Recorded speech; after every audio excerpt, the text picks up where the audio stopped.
Hello, and I'm going to be doing a guide for the best run in this game. So we're going to do a guide for Dark Souls 1.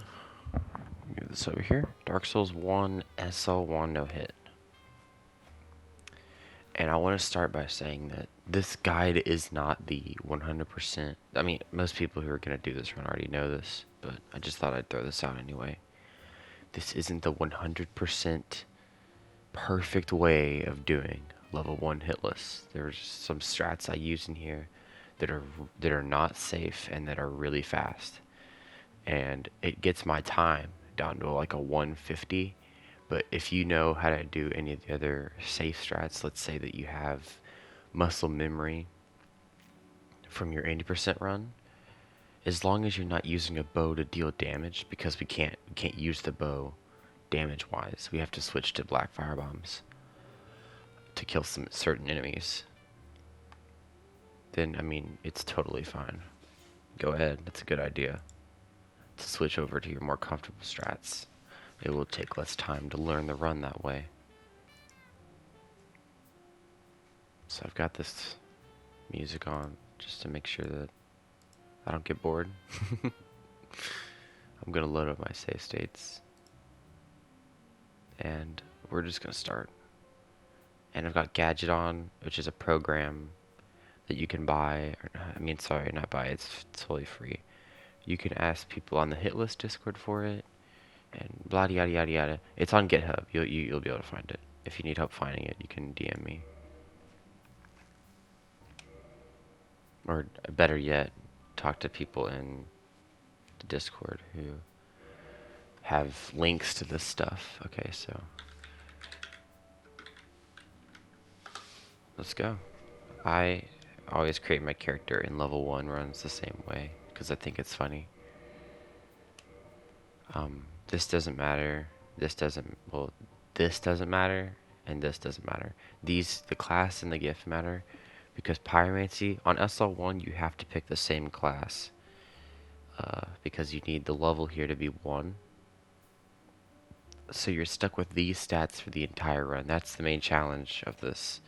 And we pick Master Key so that we get access to certain areas early without having to spend a long time killing tourist demon and then working around the map to skip certain bosses. It just makes things more convenient and easier. And it allows access. It's really, really good on all bosses, but it totally, I mean, completely changes how you play this game if you don't have this. It's way harder. Especially because it's harder on SL1. I mean, you could do it pretty easily on, I think, on any percent, just without the level 1 restriction. But with level 1, you don't have the bow, so you can't bow Taurus Demon. You only have a +5 weapon at max, right? So it's really hard. We'll change up the color of the hair and make it red. Okay. I'm not gonna put on a timer. So I keep the pants on because I like to look at the pants. It's funny for me. And we're off. So one thing I want to mention that not many people know, this is just a little thing you can do to save some time at the beginning of your running animation. When you start running like this, there's a delay to actually start. So now you actually start picking up speed. But if you want to make your run a little bit more accurate in terms of speed, then you can, when you start running like this, instead of just holding down B and going, spam the right D-pad and you'll pick up speed quicker and it saves a little bit of time. And over the course of the whole run, it saves a lot of time. It probably saves a minute. But that really doesn't matter. It doesn't change anything, so don't be pressured to change your familiarity with the game. So obviously we don't have black fire bombs. If you're a thief class on your 80%, you're gonna be used to killing him with black fire bombs. We're gonna have to use a plunging attack. For me, on my 80%, I'm used to the run with the warrior class, so I have muscle memory in doing it this way every time. You can kill this hollow if you want. It's definitely safer to kill him this way because he can shoot you. There's a very slim chance that the timing all adds up and lines up, or whatever you want to say, and you get shot through here. Hopefully y'all can hear me well. I'm not. I think you guys can hear me. If the music's really loud, or sorry, not loud, really quiet, I'm sorry. And then you run up.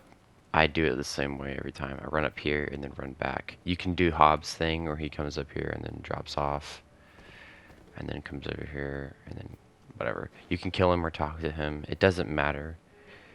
But talking to him is a bit faster if you're far away from him and then get a head start whenever you pick up the key. Okay, so this guy, this isn't the long sword, so you can't just do a running attack and slam him. There's two ways to deal with him. You can either run past him, which means that there's a slim chance he can catch up to you, and since I do pyromancy in this game, I have that muscle memory, or you can bait him and do the hop thing. So this is just, I'm sure if you're familiar with this game, or if you know, if you're experienced with playing Dark Souls games, you know that you can change the strat. This really isn't locked to, oh, you have to do it this way. So if you try doing it a way and it feels inconsistent, maybe mess around with other ways of doing it during your attempts and you might find a one that fits you. So I'm gonna make a save here and I'm gonna show off two different ways of doing it.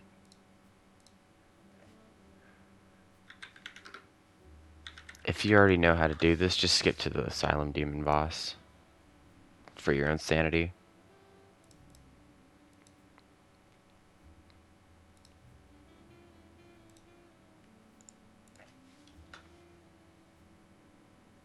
Tutorial hollow. Okay. So you can either do this, or at least these are the only two consistent ways I know. You run like that, and if he starts walking, you just dodge and then kill him.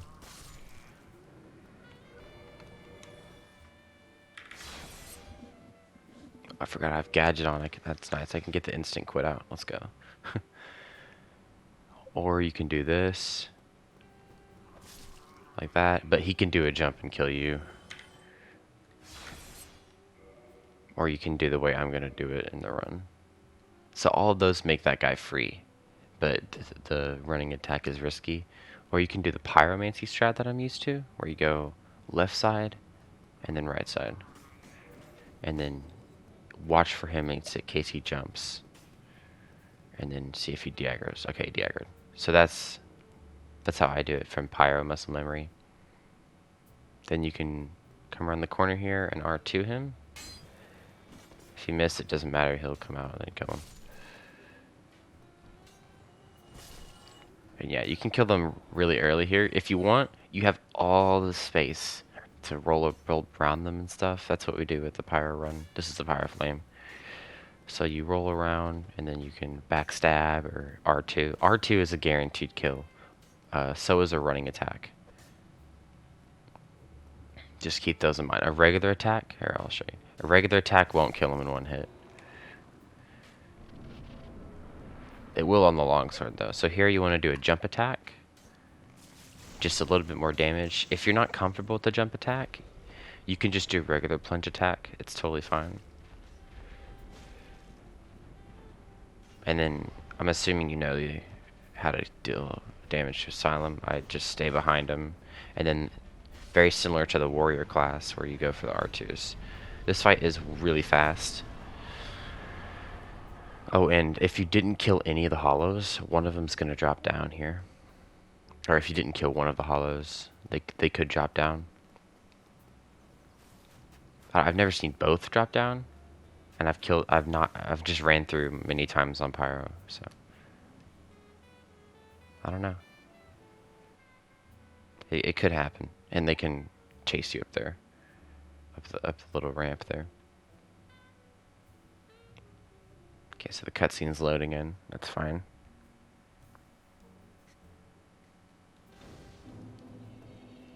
You want to pick up the... This is very similar to the modern 80% route, which is why it's so... My route is inspired by Gino's. I just watched his SL1 no-hit, and it's really fast, but I copied a lot of his strats for this run. And then I already knew some stuff about how to get the game going, so I changed up the game, made it a little bit safer, and added 30 minutes to it. Okay, so you want to get the soul and the 3 humanity, which will add up to 4, because you get one from the demon, and then 6 fire bombs that you pick up. Then you're gonna bone out here. If you want to just run back, it's fine. Then again, all this stuff is just muscle memory. And we're skipping, one thing I should have mentioned, we're skipping Symbol of Avarice on this run. If you want to use it, it's the same thing. It should be the same thing as any percent, except your damage is going to be different. So you might want to test that out with saves and gadget and stuff like that. I'm not going to go into that. Maybe there's some... I'm sure there's other people in the Discord who use Symbol of Avarice on level 1. You can ask them about stuff. I'm just going to keep saying, well, if you want to learn it, go to the Discord. Also, our main weapon is going to be the battle axe of this run until we pick up the blacksmith giant great hammer, or whatever the hell it's called. Giant blacksmith hammer? Or blacksmith giant hammer? I don't know. What's it called? I need to figure this out. I don't want to not know what it's called. Items melee... Blacksmith giant hammer. That's what it's called. Okay. So, I pick up the soul and then come back up here, and you're gonna jump up onto that ramp there above the doorway and take some fall damage. This is because I'm gonna set up RTSR with the drop up here. And pick up this one too. So I'm gonna use the drop to set up RTSR, and then drop down with the drakes, and I'll have RTSR so I can do more damage and kill gargoyles without wasting time setting it up. So you can run across the bridge, or you can do this little fun jump. Whee!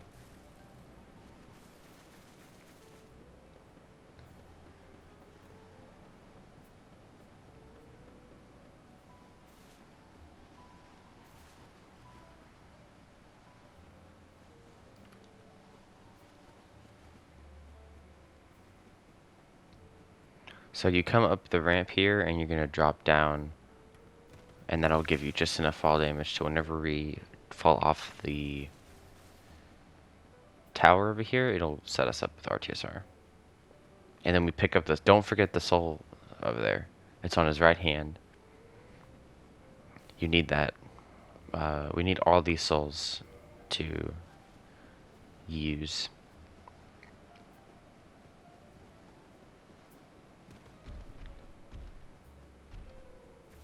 Alright, so the dragon is, if he goes left, you go right. If he goes right, you go left. You'll figure it out. It's pretty easy. Okay, so you're running past this one. You stay the right here and then go left. Stop. Go. Right. Left, right, left. And then you climb the ladder. If you're struggling with this, Flippy has a good tutorial on it in his guide. And then we're gonna stand here, right here, where this, on the ladder, and we're waiting to make sure that all the dragons stay by the ladder, so that when we drop off, they're not flying around and being annoying. Put on the red tearstone ring, jump off, and then roll. I just feel like there shouldn't be much explanation for that, because there's so many videos where people have done this. Drake's climb or whatever. And then there's there are so many people who are gonna learn this mostly have already done it. Any percent? I mean, I did this as my first run, but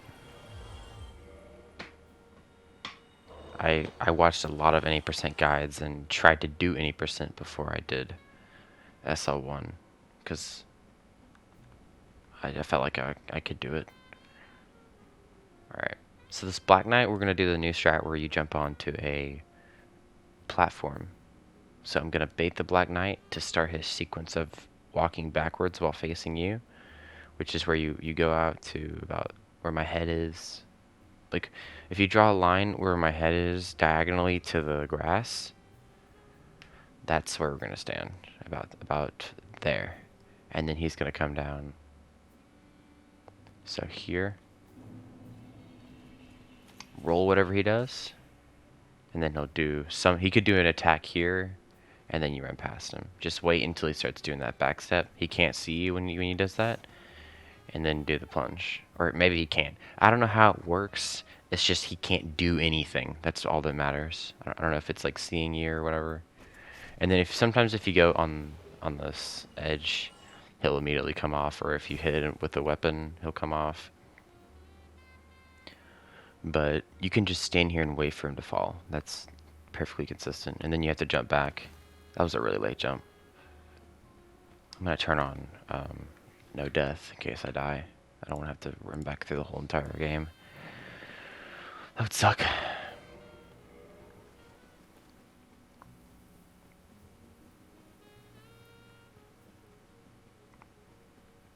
That was not a very clean jump. You can jump way earlier off of there. It's fine though. So let's say you needed to rest at the bonfire. You can use here to set up RTSR as well.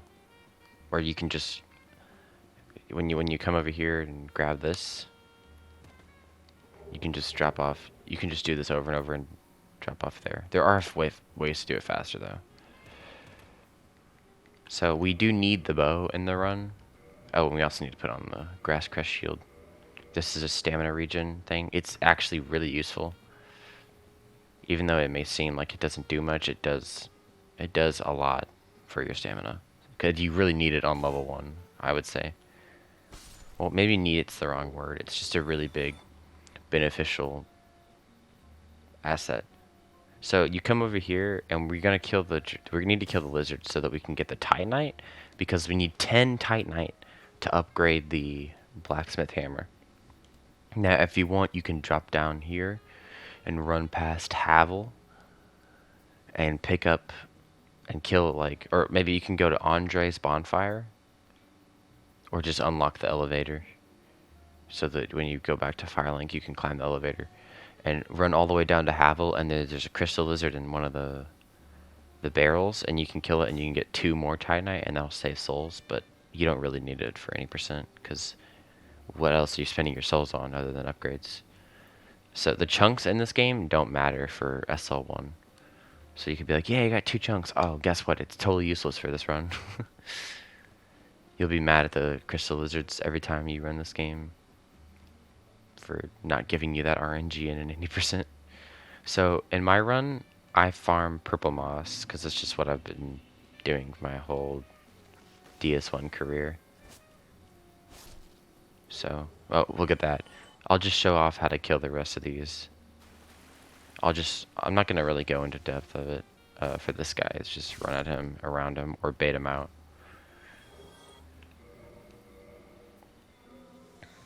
I just use the blood red because it doesn't do anything, and unless you're bleeding, but you're not going to be bleeding in this run because you're not going to get hit.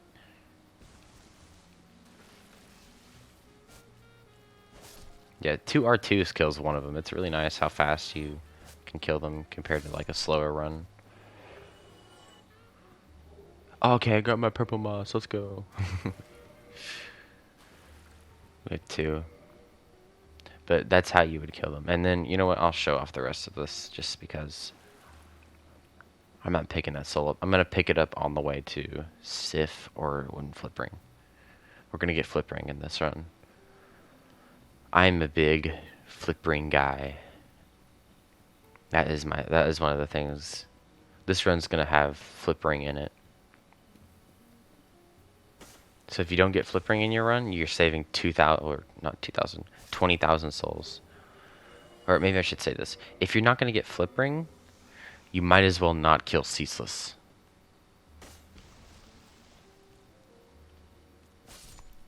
Like, don't even worry about it. I'm getting some insane RNG, by the way. This doesn't happen ever. This is crazy how many clumps I've gotten.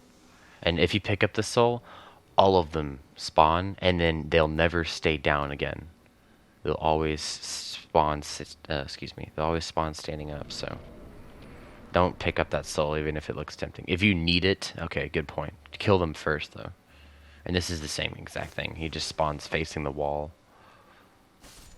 And those are the only ones you'd really need. If you want, you can shoot this one over here.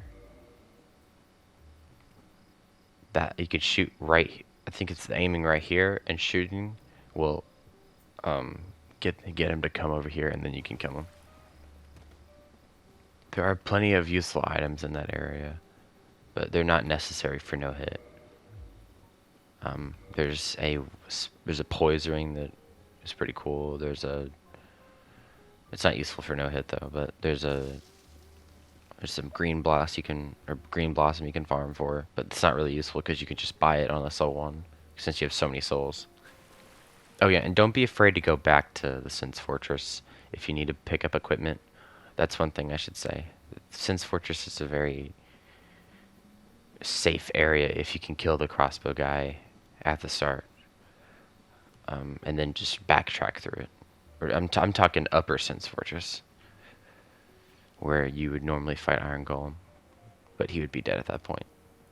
Okay, so this guy, he almost always does lightning. There's a really slim chance he can do a swing, and then there's an even slimmer chance that he can do a swing and hit you when you're all the way across the wall. So just learn this guy. That's all I can say. And you shouldn't really have to put in much time in terms of save states learning this guy. You should just get used to him. You might die to him maybe once or twice running up through here to Andre. I will show you two different attacks that you can run past him whenever we go to Sif or to Flippering. So we have enough souls here. I have a lot more souls because I killed those. Or maybe not a lot, but I have more souls because I killed the little guys, the tree dudes. But it's still the same. It's not a big enough difference to change how the run works. I buy 6 Titanite shards and the battle axe, and you're gonna upgrade it to +4. That's all you need. With this amount of souls, I could probably go +5. I'm just not going to, because +4 is good enough, and the way I've been doing it. If you want to go +5, whatever. We'll go +5 later, after this boss. So that's the RNG section, I'd say. That's the first split. Because there's RNG for the drakes on the ladder. I didn't mention that. When you're climbing the ladder to kill the drakes, there's RNG that the drakes will hit you with the lightning to get RTSR. So if you ever die to that, I'm sorry. I'm spiritually giving you a wide peepa hug in advance. One free wide peepa hug from me. I just went for backstabs. I don't know why. I guess I thought it would be cool. These guys are one-shots with the amount of damage we have. Okay, this guy. This guy, we're going to kill him with 2 hits. So you can strafe him or roll. It doesn't really matter. So strafe everything he does, or you can roll through it. You can follow up his attacks too, just to point that out.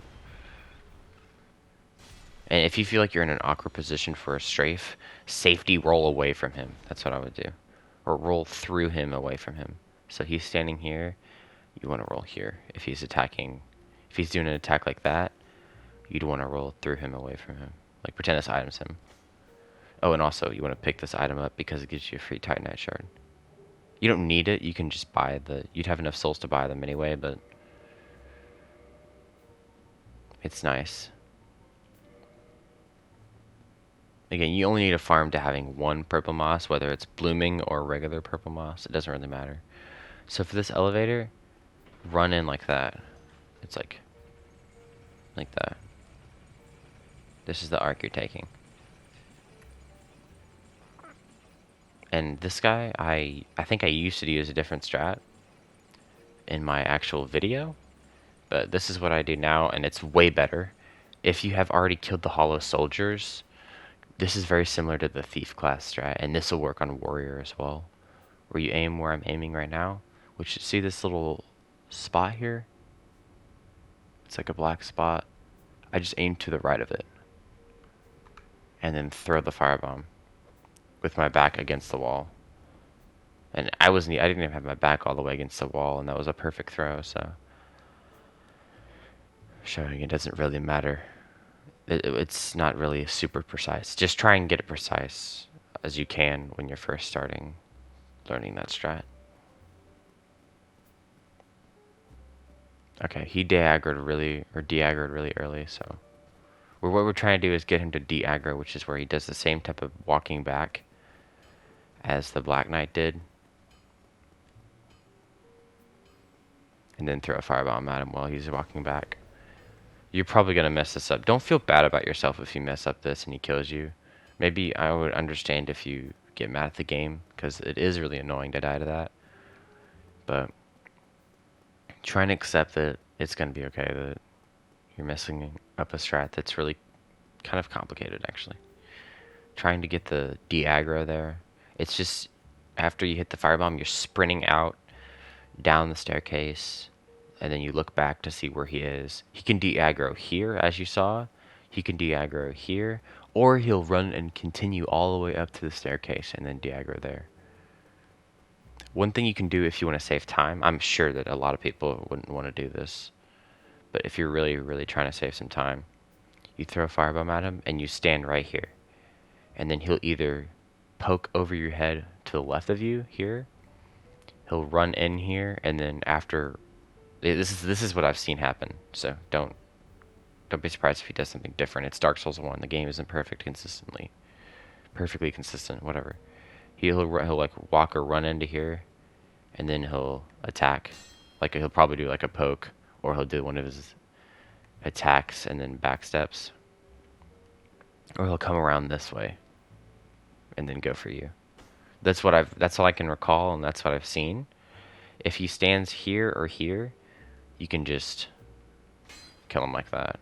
This will probably hit him, or this will hit him like that. I don't know how, or you can stand here and then wherever he is, you throw the firebomb. But the firebomb, if he's blocking and running at you, the firebomb won't hit. If he's the one thing that you can punish with the firebomb if you're over here is if he puts up his rapier. I don't have a rapier. He puts up his rapier and just stands there taunting you. Like if you would attack with a melee weapon, he'd parry you. You can throw a firebomb whenever he's doing that, or if he's just standing around there without a shield. Okay, so this guy, I'm gonna explain a little bit, because the Chancellor, or whatever, I think it's Chancellor or Chandler. No, it's Chandler. I've been watching too many Star Wars videos. The Chandler comes out randomly, and sometimes. So what you're trying to do is you're trying to bait him to come out and go here, and then he won't see you, and you just punish him and kill him in one hit with the axe. And also, regular combustion would kill him with the +10. Just pointing that out for pyro runners. But what you're doing is he'll turn, like let's say he's here and he's shooting at you. He'll turn like this, and then start running for you. And whenever you see that turn, you know to sprint back, and I'll explain what I'm talking about. Let me make a save though.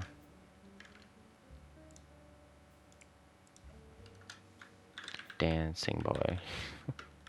It's a good name.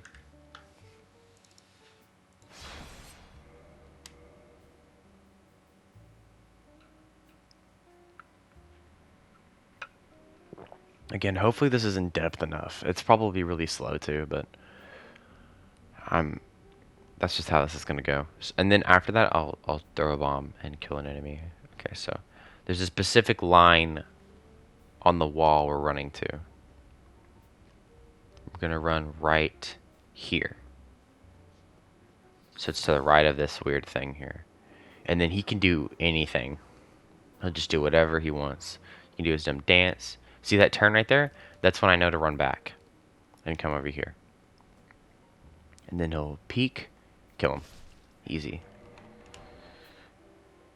There's Gino does that in his SL1. You can watch his video and you'll see him roll around and bait him out, but okay, if he does nothing at any point, what you want to do is you want to roll between these two like this. And that'll cause him to do something. For some reason it triggers his AI. Or if you go back and roll and then he does the turn. Nice. This is really lucky. This strat isn't perfectly consistent though. I want to point that out. A lot of people won't tell you that this isn't perfectly consistent. Sometimes he can stand here, which is really annoying, and then start shooting at you. At that point, you might as well just homeward bone. Make sure you've gotten the elevator. Set up RTSR with the elevator. We'll be able to do that. I'll show you that setup later in the run. Or set up RTSR with the elevator, and then do it all over again and lose some bombs. You can still buy Blackfire bombs running back through Sense Fortress for Bed of Chaos, or just never use these bombs ever again and use Blackfire bombs for Chaos. Okay, then after that, I stand right here. I don't really know how to describe what it looks like. You just need to know where this is. It's two big pillars, just like this one and then that one away from the exit. And this here, by the way, this you'll probably reset like 3 times here. And if you know somebody else who has a better strat than me for this, feel free to use it, because it's probably a good idea to have that consistency in your run in terms of strats. Because clearly this isn't consistent. This is just what I do, and I'm just going off of my run. So if you're offended by how terribly inconsistent this is, then don't be shy to change your strats. Good idea to fit your run to your preference of difficulty and consistency. So I aim right here in the middle of this black spot. It's to the right of this pillar, which so like you go, if you never know what this is, you can go barrel here, pillar, down, right. That's where it is, and then in the middle of the black spot. That's just, I guess that's a visual cue you can use to know where it is. I just have done it so many times I know where it is. And then I throw, and the enemy dies. It doesn't have to be perfectly concise. And or precise, not concise. There's actually a way to line it up over here to where you can hit him. But I've forgotten how to do that a long time ago. And then here, we're going to run through and we're going to react to whatever they do. This is entirely situational, kind of like Prowling Magus without the setup kill. So like an SL1 Prowling Magus or something like that, or no upgrades. We're running through, and then if that guy doesn't do anything, there's going to be a guy who peeks out here. If he doesn't do anything, you can kill him, or if he starts doing this weird like walk back while he's locked on. So he'll do a very similar walking back that the guy does when we kill him with the firebomb while facing you for a quick second. That means that he can't do any attack immediately that's fast enough. He can do an attack, it just won't be fast enough to kill you if you have the battle axe and you get your hit. If you miss, you're dead probably, but that's why this is so scary, and I wouldn't recommend it for like a trilogy run. I mean, I did this in my tournament, so that's fine. I think it's fine, but if you've practiced it enough. But we're running through, and then we're reacting to what he does, and then we're going to react to whatever the guy on the staircase does. If he does a jump, you know. I'm going to go through this whole area again one more time. And just practice the whole Undead Parish over and over and over again. If you're going to run it like this, that's what I've done. Okay, I'm just going to run, and this guy over here has a chance of jumping at you. It's more likely that he will jump than him not jumping. So you start running. Yeah, he does the jump. He does the back step there. And then This guy did nothing. I roll in case he jump attacks me. See, it's situational and just knowledge of what can happen. It doesn't really take that much practice. You might think it would take a really long time to learn how to do that. I'm making my gargoyle save ahead of time. Um, you might think it would take a long time. Oh, sometimes whenever you load up the save state, it'll go to new game. I don't know why it does that. It does that for me a lot. But you might think it takes like a really long time. Again, staying still.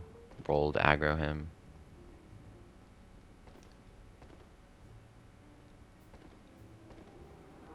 You might think it takes a long time to learn this. It really doesn't take that much time. It's just repetition of the same specific part of the game over and over again. Instead of just doing non-reset runs over and over. Or, yeah, full game runs. You're not going to learn the strat from just full game runs. You probably need to practice it. So, if you're on console, you can still set up save states, but you can get the bonfire down there and then just come up here and do this over and over again.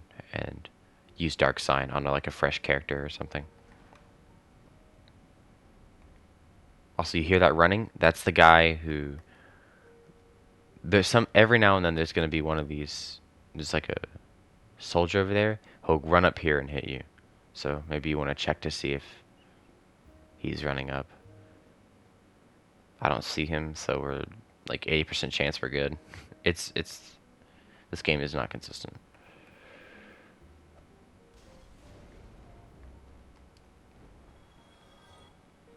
Okay, that jump wasn't near me. He did the sidewalk, I'm good. This guy did the sidewalk, I'm good.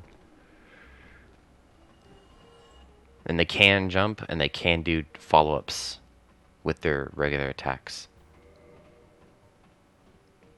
Okay, that's enough. Let me switch to the other save, so I can use the hotkeys. Yeah, they can probably hit you through the wall, too.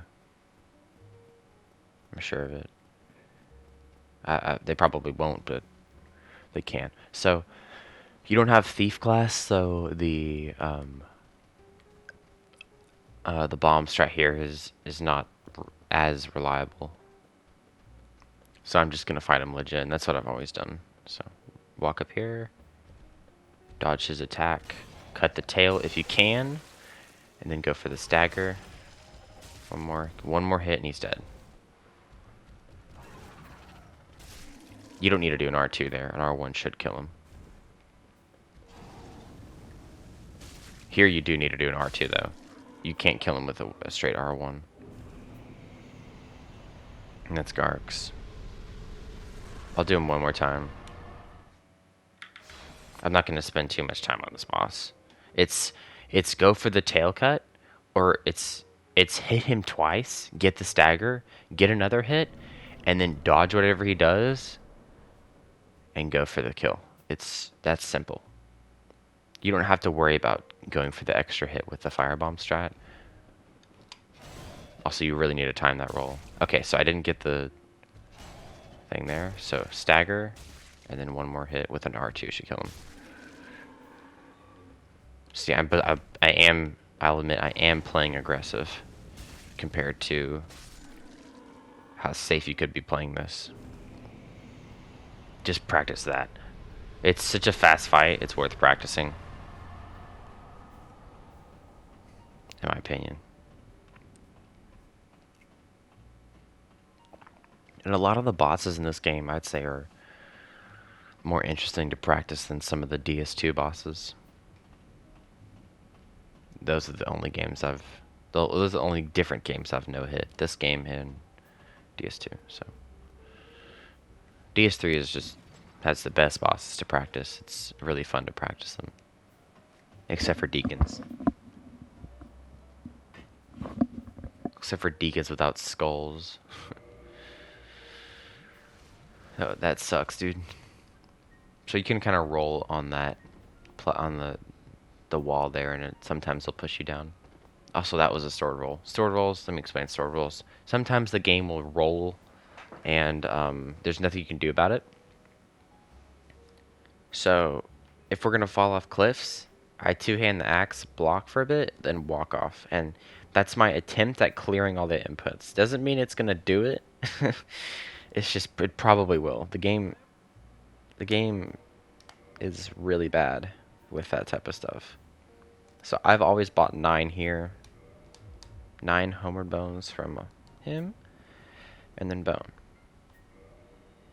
And since our last bonfire was Firelink, we'll end up at Firelink, which is faster. We can just start going. And we still have the elevator, so we can... If you forget the elevator, you have to run past Andre. I forgot the elevator so many times on my first few attempts at the hitless run. And pro tip for anybody doing this. Use your fist if you're not comfortable with this kick. You really got to use your fists. Because you get like that many times. I think one more would aggro him. Nope. I don't know how many times it is. Look how many mistakes you can make.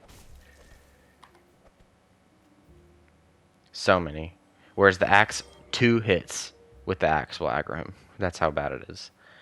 One thing you can also do, if you're really, really comfortable, I mean like super comfortable with this, is this. You can do battle axe and then kick. Nope. See, that would have screwed me over. I would have died. Battle axe, you won't have the finishing stagger with your weapon and then kick them off. Could you imagine if they counted the miss as a hit? Oh my god, that'd be so bad. I'm really hoping this mic isn't super quiet.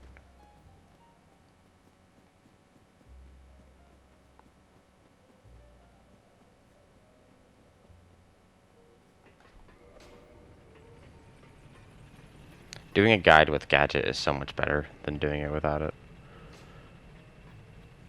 So the favor ring is useless, I would say. Once we get the flippy flip ring. But if you're not going to use flip ring and you want to keep this on, you can keep it. I don't quote me on this. I don't run this game without flip ring, like ever. You can keep it on, I think, from here on, and it shouldn't have to break, and you shouldn't have to kill Ceaseless, because Ceaseless gives you 20,000 something, I think it gives you 20,000 souls.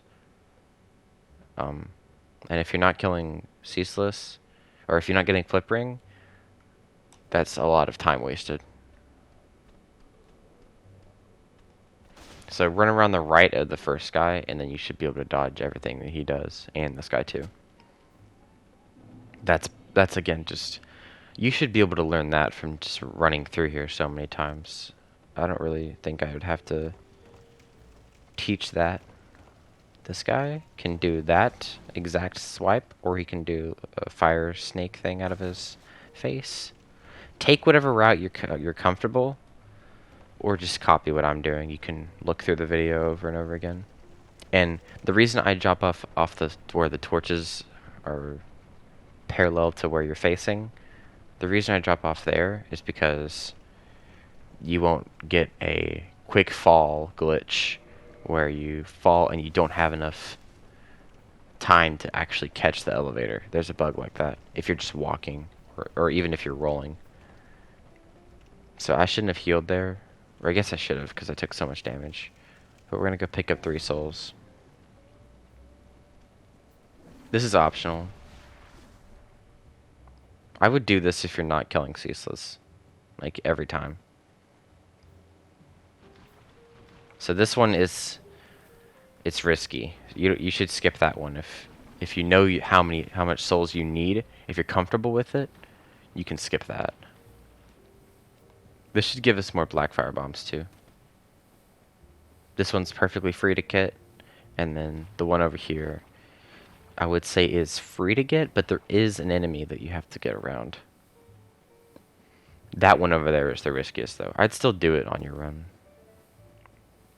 just to make sure that it's lined up with souls. On my hitless run, I didn't grab any of these. So that's like a minute that you wasted, I think. Or like 45 seconds. But you get 3 extra souls that are good for backup. We don't need the large shard. Although if you want to get it, it's actually pretty helpful. I would say if you got large shards from the Crystal Lizard, you can use those if you need Titanite for your upgrades. You only need 3 though, so it's whatever.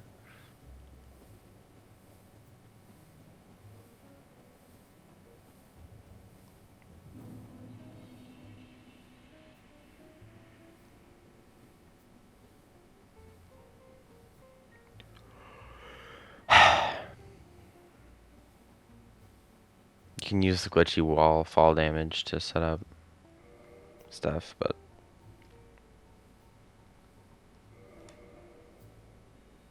poison lasts for a really long time.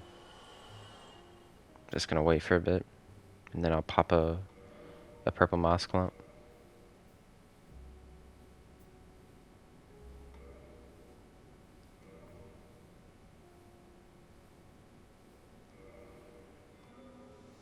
Okay, so Quelaag.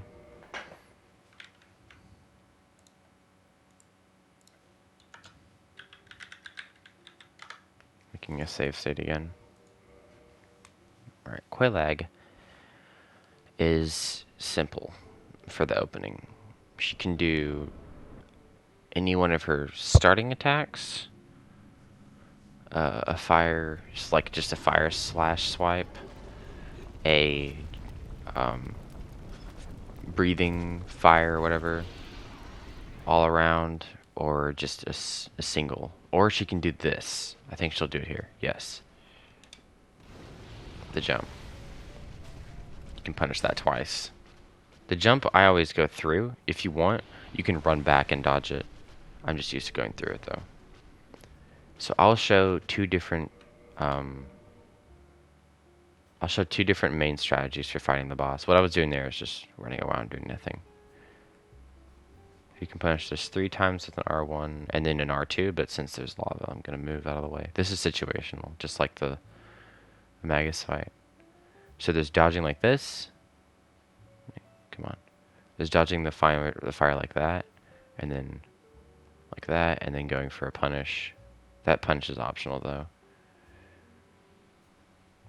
And what you're doing here is, whoops, I didn't get my roll input. What you're doing here is, or I pressed A, I think. I pressed A instead of B. That was weird.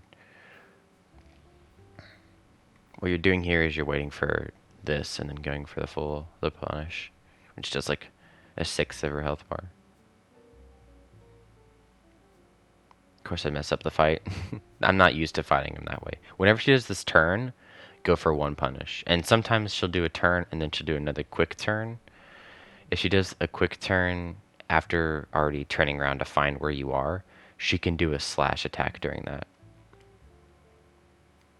One more thing. I want to mention one more thing that's really important. Oh, okay. This is good right here, demonstration. The lava on this is really bad. Okay. I think I'll be able to show it here. See? I'm not even close to the lava and I got hit. Because that's because it goes through... It goes through this. Watch this, ready? Nope, never mind. It's not there. I don't know where it went. Somehow it actually worked properly. That wasn't even close, right? Not even close. The lava on elevation in this game is really bad. The hitboxes are super off.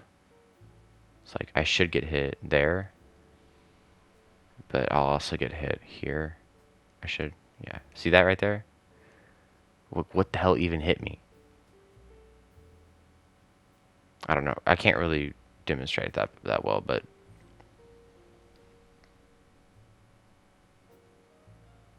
yeah, I didn't get hit there. That's BS. See, I don't know.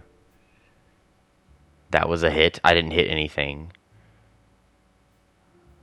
I don't really know. Any lava on this ramp upscaled area here Don't even think about going near it because that wasn't really, that was the game kind of working normally for most of that. Sometimes it'll line up perfectly to where the lava will hit you through that. Okay, so I've showed off the or full combo, I guess. I showed off the way of fighting Quelaag, or I should say dodging Quelaag, like this already,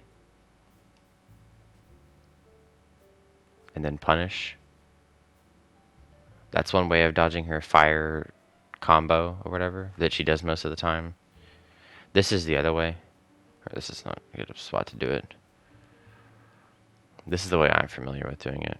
Punish here, go over here, punish here, and then rolling. Punish, go to her other side, punish, and then get out. That is like just a way more, um, a way better way of fighting the boss, I'd say. I think so. So, you get a punish here, you get a punish here, and you get a punish here. You get so much damage, and then you can be more aggressive or whatever. There's so many opportunities to be aggressive with no roll strats in this boss. I'm doing it one more time. I'll kill her really quickly with the no roll strats. Also, if you ever just see me quit out for no reason and I didn't really press the quit out button, it's because of the gadget. Yeah, okay, jump again. I'm not showing the other openers. You just have to see them. So, get her away from the lava.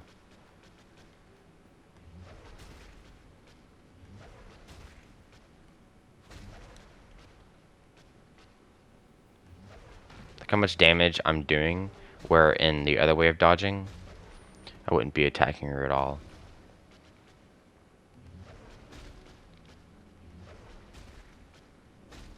Even more aggressive. That's really risky though, because whenever she jumps back, she can hit you, and I'm sure that's a lot of people would be scared of doing this. And then same punish as the one in the final triple combo from that.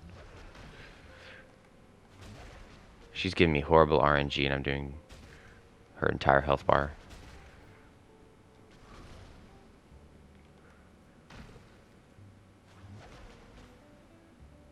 See, because I positioned myself in between the leg and her face, I was able to miss and then get lucky. So that's like a extremely fast Quelaag fight with not very good RNG for the other strat. That would take twice as long with the other strat because you only get one chance to attack. And then I'm just going to keep going from here on with my familiar strats. So people who don't use flip ring are going to be confused here. You probably want to either switch to the flip ring or not kill Ceaseless here. Because you should have enough souls to just continue the run from this point and then come back later and kill Ceaseless. Just don't forget that you have to kill him later anyway. Or do the Ceaseless skip, which is a skip that they use in the SL1 speedrun no-hit. And you can find that skip on Ogre Base, his run, which is, I think, the fastest completed, submitted no-hit speedrun at the time that I checked the leaderboard, which was right after I got my SL1 no-hit run. I never watched the run, though. It is probably a really good run. Usually speedrun no-hits are very accurate in terms of not just boss fights, but running through the game, and it's why they're so impressive, in my opinion. Because you don't have room for the error that you have in a regular run. Not to say that a regular SL1 no-hit run isn't really hard, because Jesus Christ, it definitely is. Especially if you're not familiar with the game, and you're just starting. Or I should say not familiar with SL1 in the game. Okay, this guy. This guy can give you some RNG where he does a swipe and it just hits you and you're dead. So, good luck with your run. Doing it this way is scary because of I've been hit by the RNG here, I think 3 times. I've never done a legit fight with Ceaseless, though. Maybe if you're not comfortable with RNG, you can learn legit. But I'm going to teach you the cheese. So, this is a built-in, in-game, designed cheese. So, of course, it's going to go wrong every now and then, because Miyazaki created it. You pick that up, he'll rip his arm off.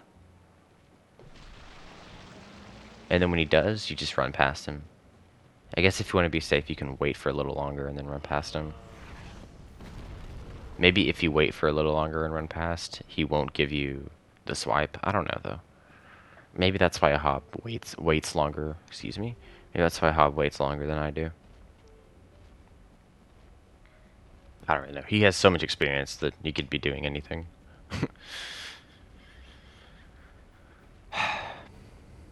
So it's just running back. You'll probably get really bored of this part of the game. A ceaseless kill, whether you do it early or late. Well, if you do it late, you're not going to get bored of it, because you'll be on 0 at the end of the game. But the tiny bit of RNG that comes with this cheese, I feel like it's good to just get it over with at the start. So usually at 10 or 12 hit HP, he'll die and kill himself. And then when victory achieves almost over, you bone out, and you'll get the cutscene, and then leave.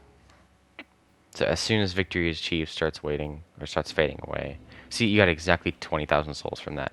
That is exactly how many souls we need for the flip ring that we're going to spend. So it's just a waste of time for most people. Not for most people, for people who aren't getting the flip ring.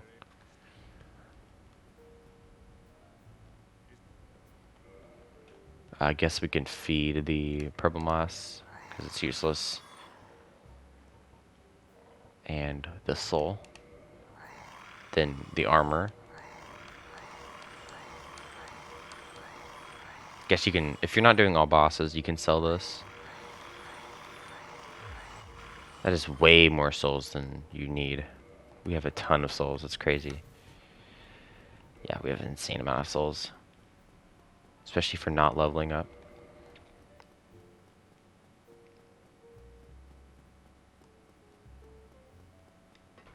So yeah.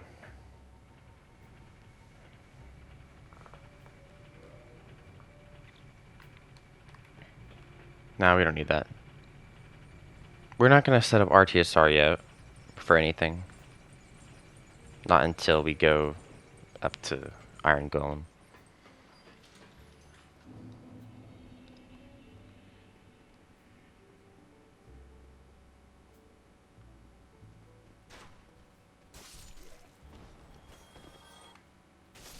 That's risky. Don't do that if you're not comfortable. I've gone through this area like so many times. So many times. So I mean, before even going into hitless runs, I had done this area so many times. So insane experience with Dark Souls 1 in terms of the parish. Okay, so we're gonna rest at the bonfire so that we port back here. So whenever we get the flip ring and kill the guy who gives it to us, we can just go to Centortress. Okay, so we have 1 Titanite shard already. So we're gonna buy 2 and then go to +5. And buy the crest, the weaponsmith box. The crest is what's gonna give us the whatever it's called. It's gonna give us the flip ring. So I guess 120 is enough. If you're really not comfortable with it, go 200. 200 arrows should be good. Alright, so this guy here. Or maybe you want to save you don't really care. In this game, feather arrows are just nice because of the distance that it gives you, not because of the damage. So I'm running through this guy a few times in this run, so I shouldn't really have to make a save. You run to the right, you dodge the lightning, you come up here. Okay, so if that happens, you can run past that. It's like I can run through right now and go to the next area, and I should be fine. So, but I can stand, since he's closer, I can stand about here and bait an attack out. Yeah, the jump, and then run after the jump, and then look back at him in case he does something. I've seen him do an attack like 4 times, maybe, is a good estimate. Maybe more. No, that's probably a terrible estimate. I think I looked back to see if he was doing an attack twice, and he did it both times. So, if you're not comfortable, I came up with the grab strat there, or sorry, the jump. Whenever he does the jump, you run past. I came up with that, and if you're not comfortable with it, don't use it. I just always do the jump because it's more consistent for me. It's just the same exact jump every time in the same location from the start. So I'm killing them the same way I did in the early game. Or this is the early game, in the early game. Dude, this is not even fair. Why do I have so many moss? Now we can pick up this soul. Don't know where that roll came from. I think it wasn't a sword roll, but it could have been. So you'll still have 5, is that 50? Oh my god, I'm literally such an idiot. 50,000 souls. You'll still have 50,000 souls going to Sin's Fortress from this point. Maybe a little bit. You'll have this amount going to Sin's Fortress. We'll get some souls from kicking this guy off the ledge here. But that soul count is fine. That's great. So he goes left, I go right. If he goes right, you go left. And then he shouldn't be able to catch up. And as soon as you get into this dialogue, he de-aggroes. Yes, if you pick no here, you're not run, but your flip ring is gone. No more flip ring for you.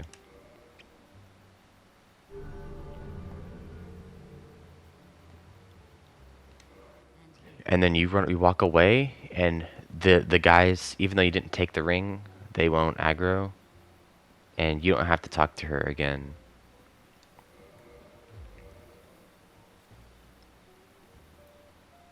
So you don't need to do any setup with this guy on any percent.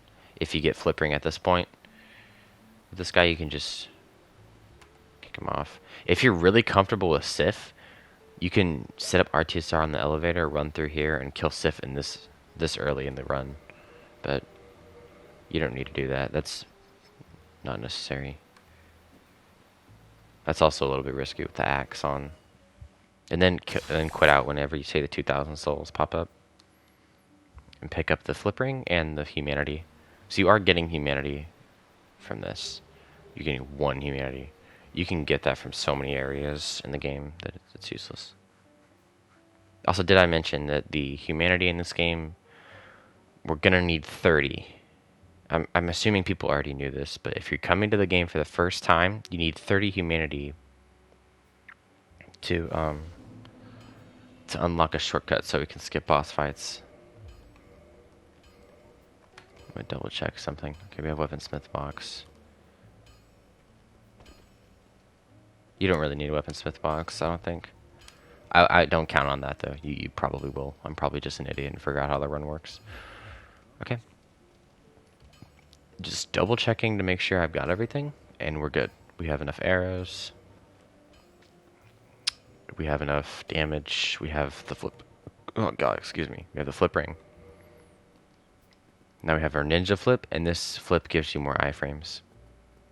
Yeah, again, if there's anything that you need, if you're watching this on YouTube and you need any help with this run, you can go onto the Twitch channel, or you can whisper me on Twitch or ask me on Twitch, or you can go to the Discord for hit lists.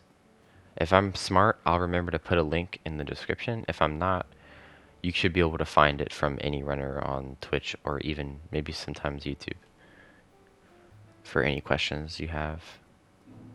So here, you can kill all the enemies here, or you can just run through. I'm going to get the jump because I stood still for a long time.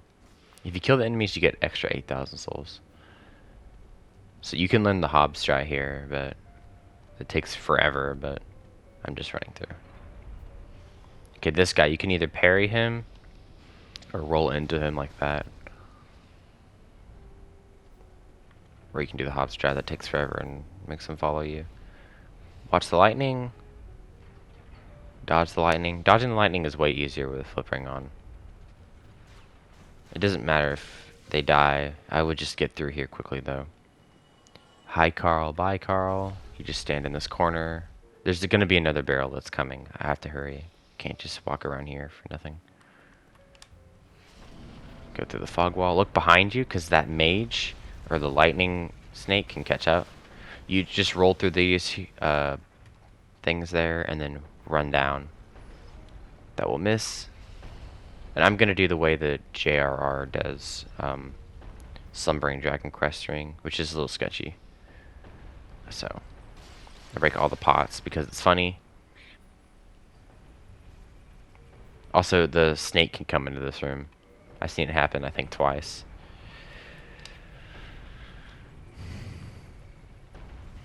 Maybe once, I don't know.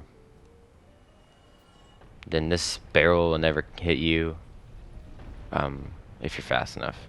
It can, though. So if it's already there and you're running up, just wait for it to go.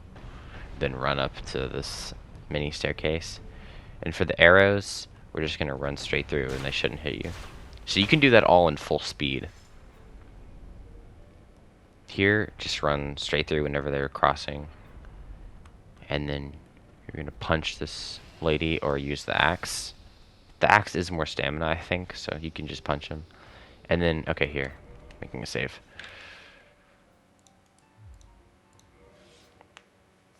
These axes can be in weird orders. But when it's a perfect line, you just run straight through and you never get hit. If it's not a perfect line, I'll just demonstrate how it would be. So let's say you're running up through here.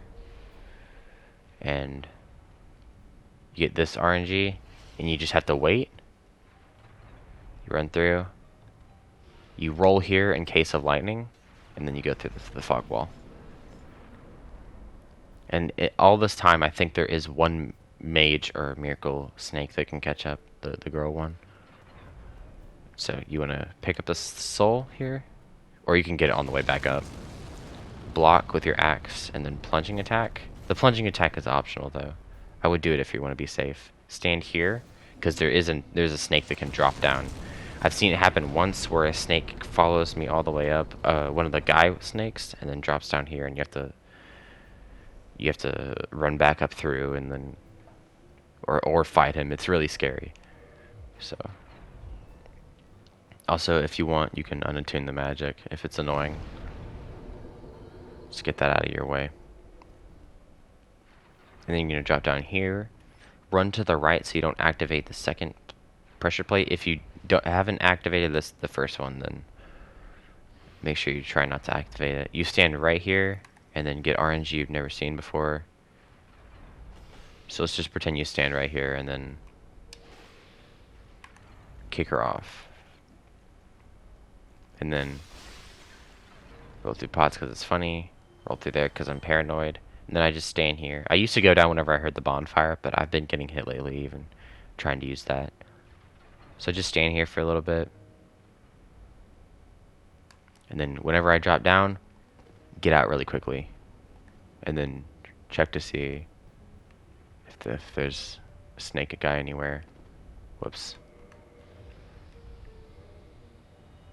I'll do that part over again. You can drop down and pick up there and YOLO it, but I want to show the safe strat. Hopefully this will give me RNG that's respectable. So you stand here. This is usually what happens. And then you kick him off. Maybe there's a way to check to see. Okay, there is. I didn't know that. Well, you learn stuff every day. So you see that guy drop down there? That means it's safe. New strats in the guide. How cool. If you don't see him, wait. And then wait until you see him, I would say. But yeah, casually creates new strat in the guide. Good to know. So that's what you can do.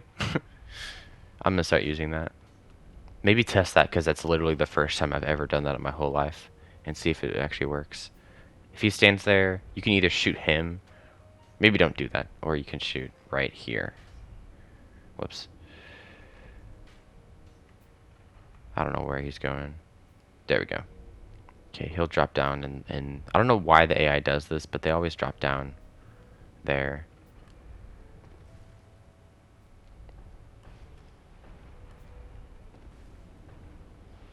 Look at that, dude. What's up, man?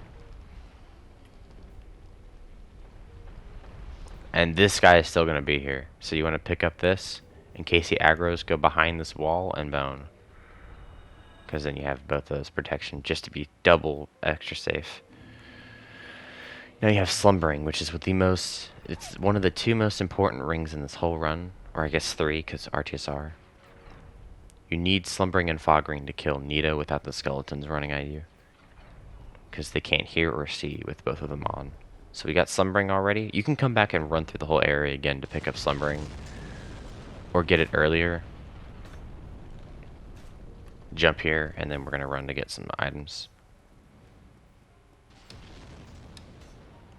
I would go watch some people do this area. Also, the crossbow guy can still hit you, so you stand behind the wall. 99, dude. No. You want to buy 50 is maybe on your first run you can buy 48, but whenever you get comfortable, you want to start buying like 45 or 40 maybe. I don't know. Just I'm buying 48 since we have so many souls. So if you're uncomfortable with this guy, you can bone out here and then run back up through and do the RTSR setup. But you've already seen me run through here, so I'm just going to jump back. Go here, and then do the drop for RTSR. So we're going to do that drop twice, and that should set it up. You saw that guy aggro too. Make sure you watch out for him. Oh, another thing you can do for safety is you can run over and kill the crossbow guy. Before doing the RTSR drop. There we go. That was a really good drop off of the ledge. It was perfect. The first one was a little bit scary, not scary, but sketchy. It wasn't really done well. Also, he can hit you there, so on your first run, maybe watch out. Sometimes for optimization, I do the RTSR setup first, then jump over and jump back and run. It's faster, but don't do it if you're scared about it.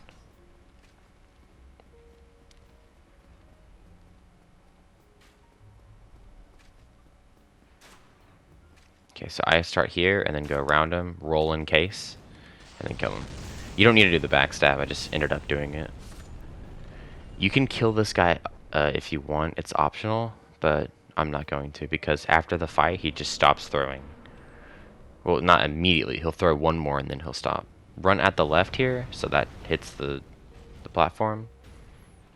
Then go behind him. And we're gonna bait him out to about here. Make him walk. Run through his legs. And you're hitting the bottom of his foot. And we're trying to wait until he's lined up to where his feet are facing, his heels are facing, falling off. That's how I do it. So you can strafe it, and then his heels should be facing, falling off there. And that's when I would punish. So right there, that's a good spot. Oh, that was maybe a little bit bad. That's probably not gonna work. Yeah. Okay. You can kill him with damage if you can't get the setup like I am.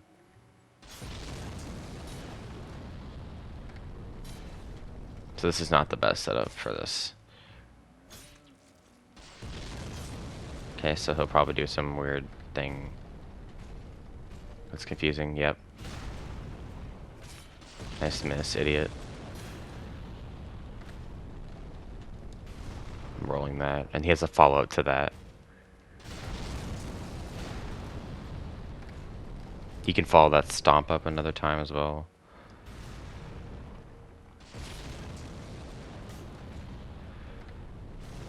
That was scary.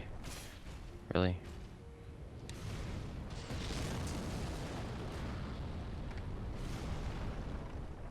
Flipping makes this fight more comfortable. Okay, there we go.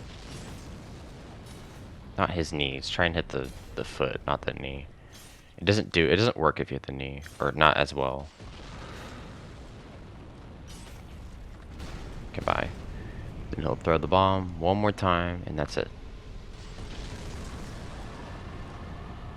Since we're gonna be resting at a bonfire here anyway, you can heal if you're paranoid, or just not heal. Doesn't really matter.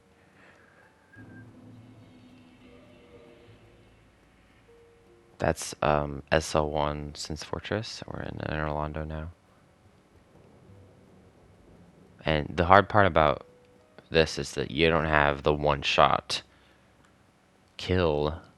You don't have the one-shot kill for Ledge of Death. So if that's what you've been using for your run, you have to compromise that for the SL1 character. If I'm going too fast for some people, I'm sorry. I feel like this is a good pace to go because it works. But if it's too fast or too slow, again, I just want to mention this again. You can ask anything about these games to the Team Hills Discord or to people in the community.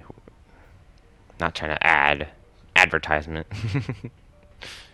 It's just, and don't drop off the elevator too high, because I would always try and drop off the elevator to set up RTSR and just get killed. And well, my run's over. That's great. I would save the time, and you can either learn the fast way of doing this setup. I know McSwoozy does it, and practice it, or you can just do this. This is easy, so might as well. And you can scale your damage with how high you jump off. So if you need just a little bit more to set up RTSR, you can. And you can also there's like a little bit of fall damage you take if you drop straight to the bottom platform there.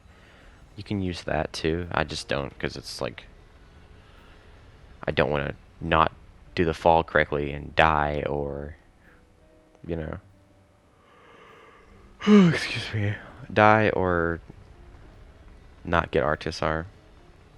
So we have it now. So we're going to drop onto the first platform here from behind this railing.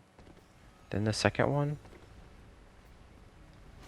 And you can roll in case the gargoyle. I've never been hit by the gargoyle on this. Or not. Maybe I have one time in the casual playthrough. I don't remember it though. Okay, so for this guy, there's two strategies. You can watch him jump down, attack him twice, then run to the ladder. Or you can bait him through here, attack him twice. So I've played Pyro for a long time, and I learned that from Pyro there. So that's what you can do. And I'm sure there's like a damage thing with hitting him with this bow on any percent that's consistent. I've seen it, but in SL1 you just run to the ladder, get on it. I'll go under you. She can shoot 3 knives. If she shoots a third one, just roll this way. Sometimes if you stand here, she gets caught in a loop and never gets on the ladder, and it can go on for a while. Like she started doing it there. And when she gets up, wait for her to land. Oh, whoops. Don't know why I don't have enough damage. Okay.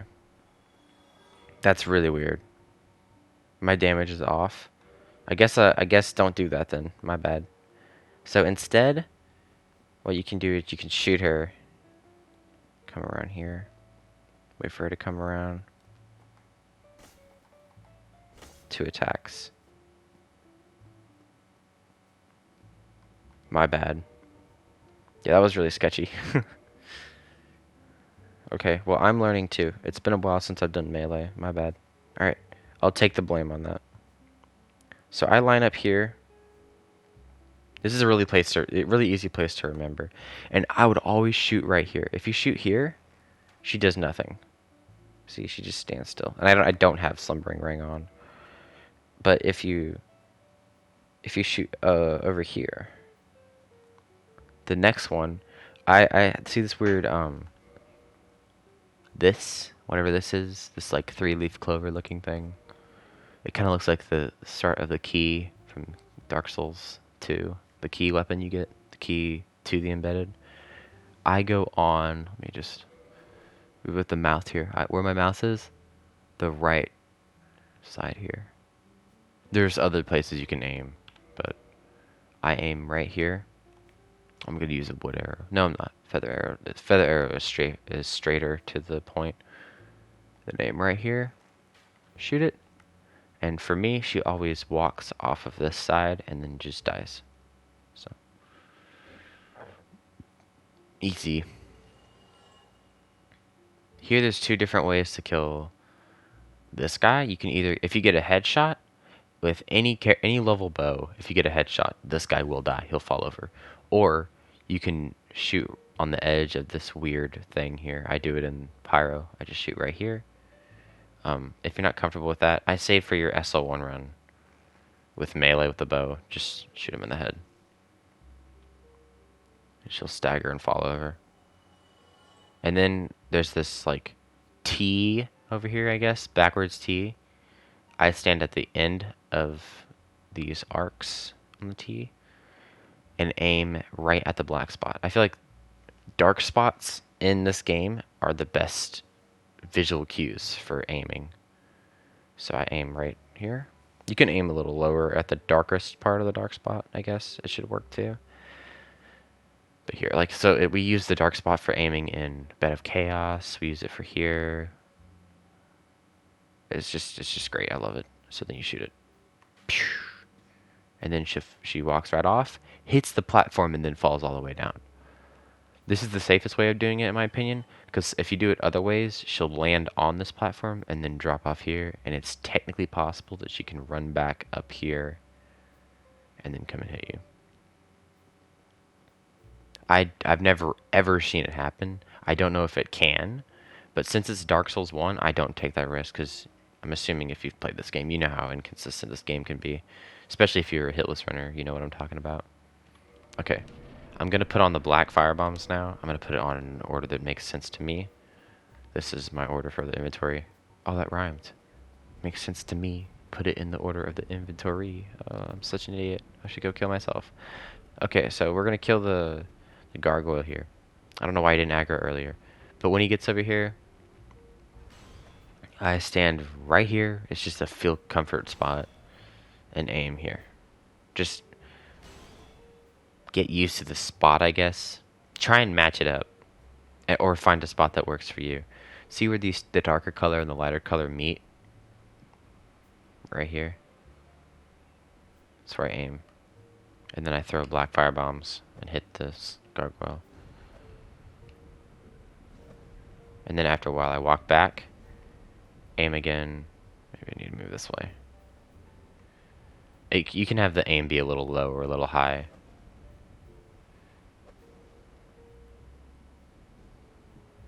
I think the max damage you can do is 144. I've never seen any more that I can remember.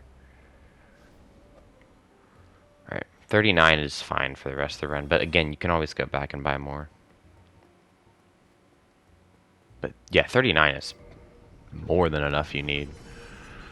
Okay, so you always spawn with your camera facing this way after pushing that lever with the cutscene, and that guy doesn't aggro. If you're scared, you can put on Slumbering, and then whenever you get here, take it off. But for me, without it, that guy never aggros. So okay, so this part is a YOLO part for me.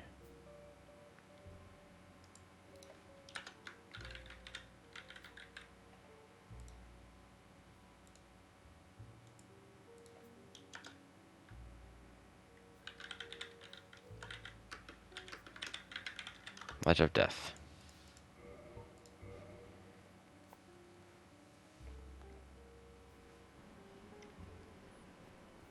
So here, this is the most YOLO part I would say of the whole game in terms of how I do it. So roll through that. With the flip ring, it's really easy to roll through it. You're gonna come down here, and we're gonna stick to the right side of this thing. Roll that. Look back. Stick to this side. Or the other side, whatever side you want. And you could get lightning thrown at you there. You can roll that or strafe it. And then here, it's a little bit RNG that you can get hit by an early arrow. So, this is really inconsistent. I just do it all the time. I'm doing this knowing that my run could end here at any point. Okay, whenever you see him pull back the arrow, start running.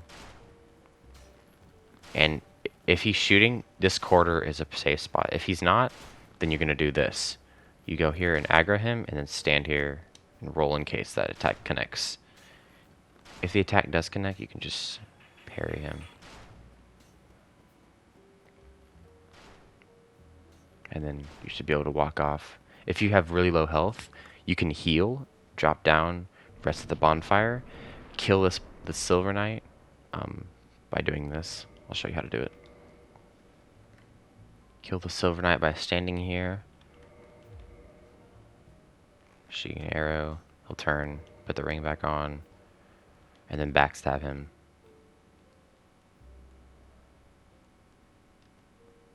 But we don't need to worry about that because we already had the RTSR set up. If you don't stand on one side of that rail of that thing that we were doing earlier, you can get fall damage there and your run's over. Oh wait, whoops, we do need the... I missed something actually. My bad. So I think I'll die from this fall damage. I don't know though. Can I run back? No. Okay, I didn't die. That's good. But we actually do need this bonfire. My bad. So you can heal if you want. This isn't pyro. So we need the bonfire. We really need it because we need to use the blacksmith hammer for LNS. So you can shoot him to make him turn around so he doesn't aggro if you're scared of him. That's probably going to throw some people off. My bad. I'll take that L. You can flame me.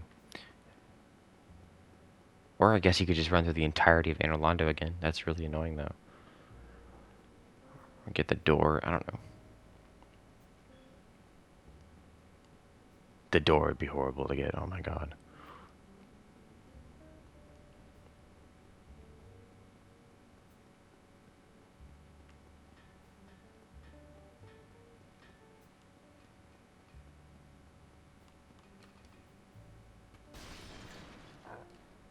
So we're buying, we have 2 here. If you have 0 for some reason, you need 10 in total. So I get 8.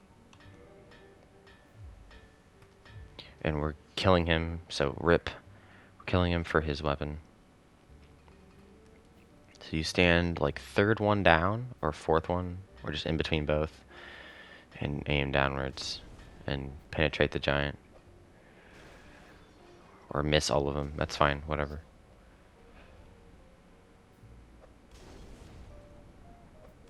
Make sure you already have the weaponsmith box. If you don't, you can buy it from the giant here. Headshots will do 218, which is more damage. I think the other one was 163 or something.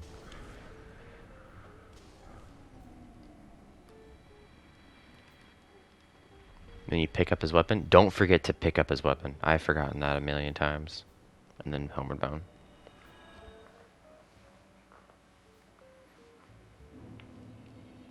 And then we're going to upgrade. If you need souls for upgrading, you can use the core, I think. Or these other souls. We don't need them yet, though. And you shouldn't need this battle axe anymore, because we're good. And you can do this now. Put on slumbering and...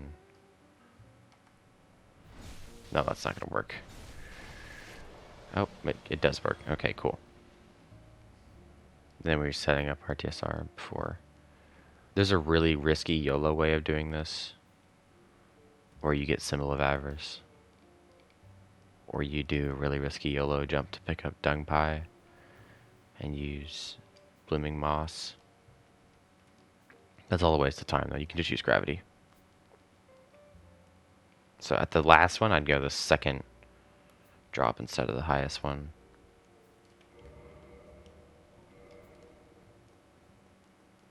So maybe set up red tier stone ring.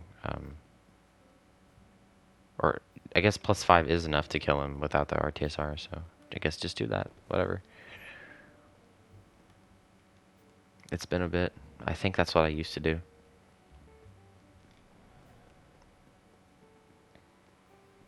It's been a while, dude. Oh my god. I'm so used to the Pyre run. So then we're going to do SL1 ONS. And I'm making a save. Don't forget to make an ONS save. Make the save. Okay, cool, I remembered. So this is probably going to be all screwed up, but the save is going to be in a weird spot to where he won't do the attack. So I guess I'll just play a video for the opening, and I'll explain.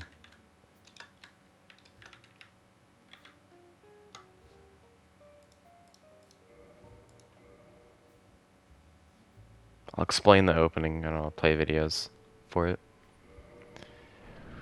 So here, what he's going to do is he's going to run. Yeah, he's going to charge straight at me. That'll never happen, though.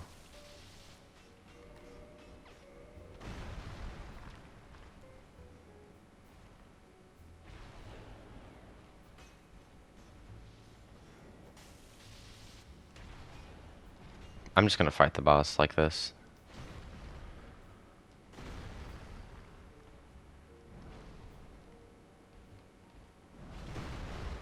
Wow, that was really stupid.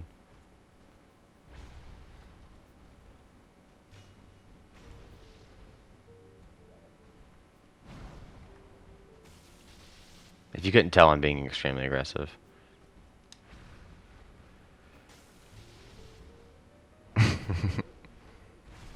Yeah, see? Okay. I'm an idiot. It's fine. I'm gonna pull up the video for this. Doing all this no roll stuff. Give me 1 second.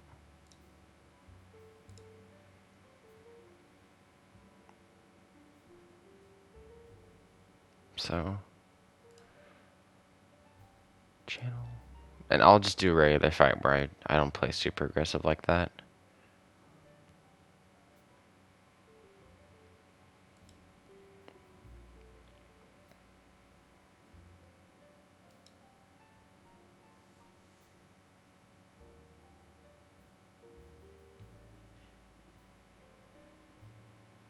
Okay, so I'm gonna see if these runs are different. I have a one hit PB and a no hit. So I'm gonna pull them up on here.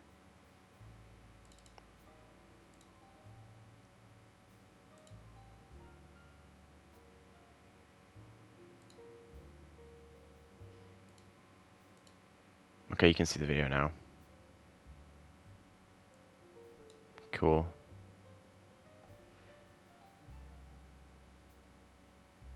Yeah, this music is extremely quiet on the video, or on the guide. Okay. ONS.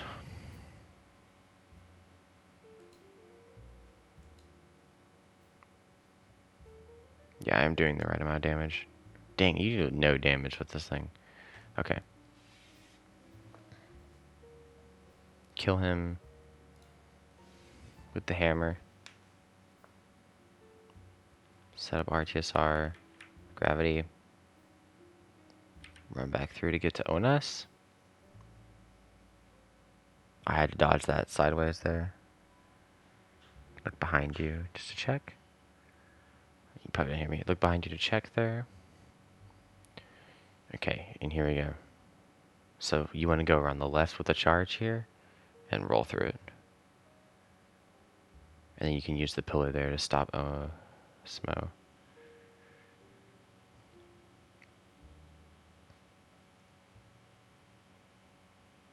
I can make a save state with the other Ledge of Death save that will be better for this boss, for the guide here. A little rough. So yeah, this is clearly the problem with SL1 is you don't have much damage on this boss. Ornstein is really weak, or really strong against this weapon. The magic run is easier to kill him with. Oh, look at that lag. Yeah, this is more of a better way of fighting him than just strafing everything. That was kind of dumb earlier. Shouldn't try and strafe every single charge that he does. That's really stupid. Roll that. So you're not right up against him when he does a charge. Just roll. Maybe. If you're not... If you know what you're doing, then I'll shut up, but... Rolling for safety in this boss is really good. Cause, with flip ring too. You know, that it just balances that all out. Making the rolling in this fight just great, you know? The stamina regen, the flip ring, the extra items we get, it makes this way easier than just a blacksmith hammer.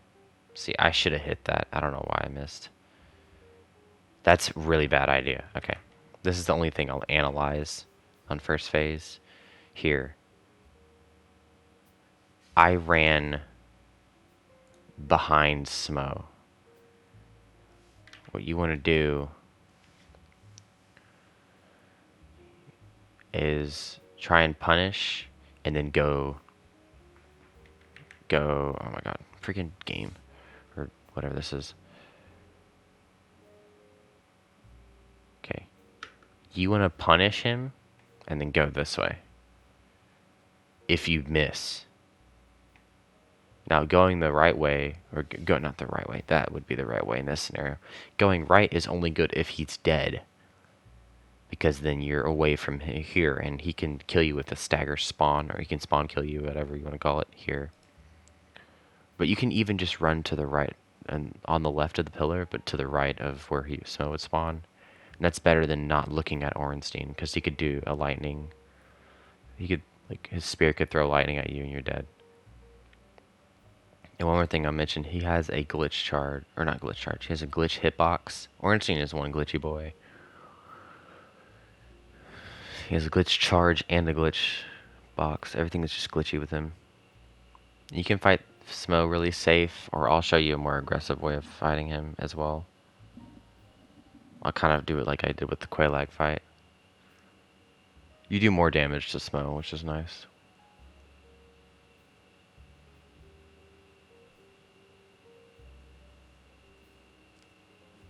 Yeah, the ONS fight would be easier on Pyro SL1 in this game. Because you can punish everything. Because you're so fast. And I guess phase 2 this way is self-explanatory. See what happens in this version. This is the one-hit PV. It's basically the exact same character.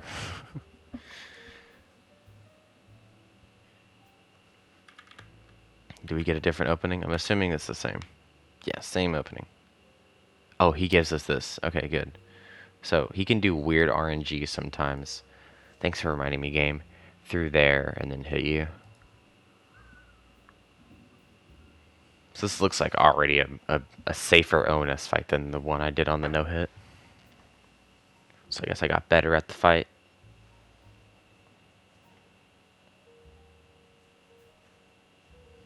A slight bit. Yeah, look at that. That's terrible. Ooh, wow, that's really bad. Oh my god. It's bad because it's just the position I get myself is so far away from them. You don't need to be too far away from them.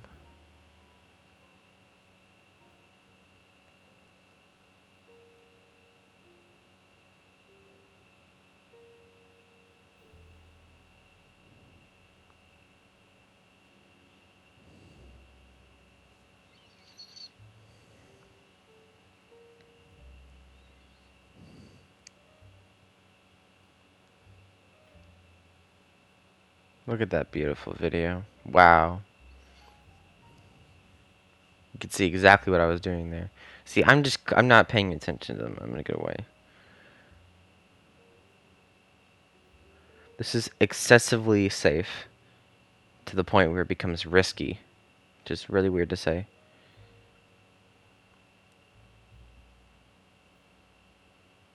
Okay, so this isn't even really that good of a fight.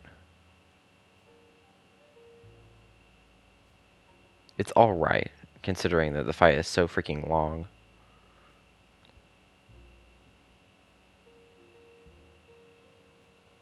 Yeah, that was good there. I shouldn't have rolled the left, though. I need to roll to the right to keep Smo behind the pillar.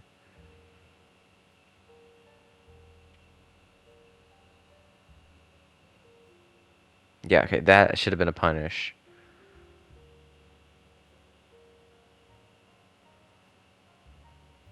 Maybe I'm just fooling around because I'm on one hit. I don't care. That usually happens. Okay. Whatever. We'll show an actual gameplay footage of this. Let me load the other one. The other save. Touch of death here. And then I'll run through and get to the boss. I have no death on, so.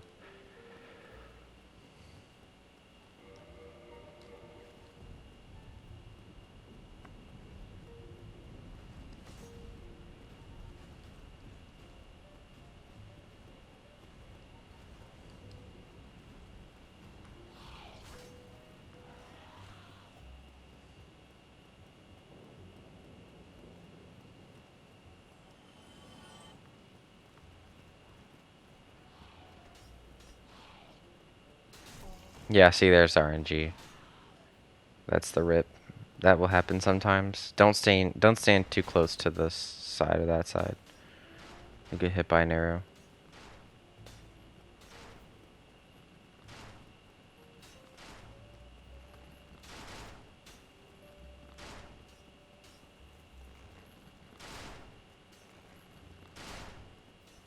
So that could have been avoided, actually. That wasn't really unavoidable RNG. It's just me being an idiot.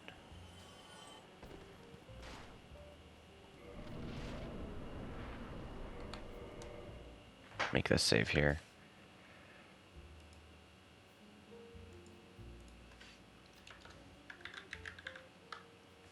Or you know what? No, not yet. I need to gadget some stuff in.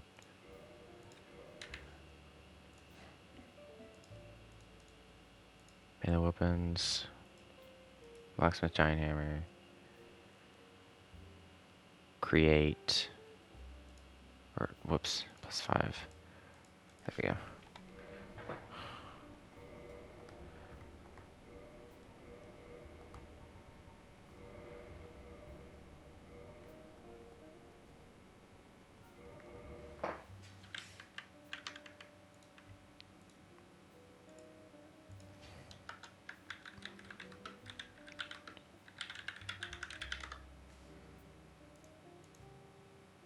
Okay.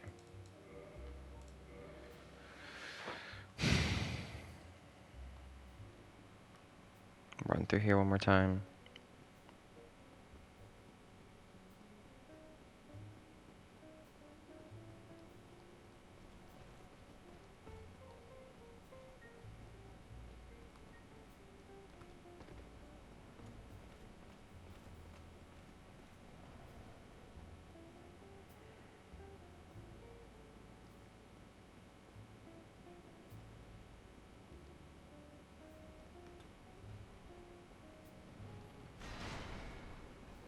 You store the position here.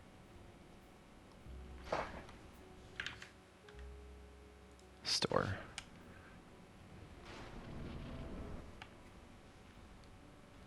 Yeah, okay, here. Opening.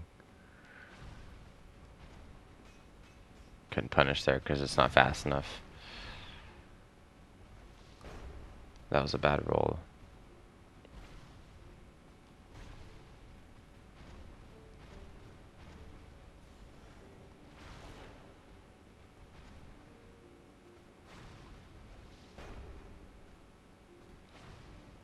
Here, this needs to be separated so I can get a punish on Ornstein.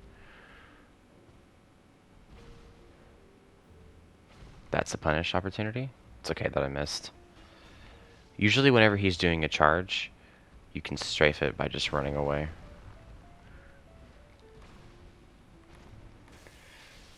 Yeah, so I checked after I did that punish, I checked Smo to see what he was doing.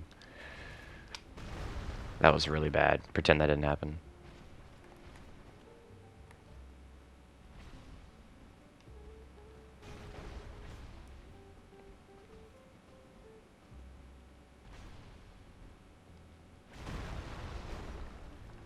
So this is just kind of how I've always played this fight. Really aggressive and not very safe. So I guess if you're not going to play ultra hyper aggressive, I can't really teach you the fight that well. But I'll try and do some safe stuff after this.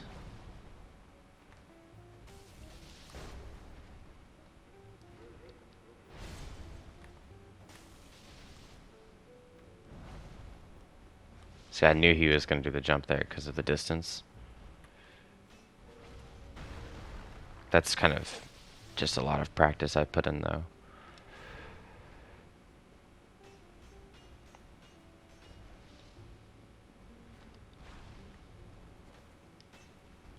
Yeah, see, terrible fight. Garbage. Jesus Christ. I'm so used to being fast with my weapon. This is so annoying.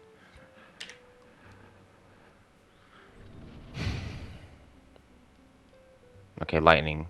So lightning can just strafe, and then he can either do the charge or just start walking. The charge is normal. The walking is really rare. So you can go for this.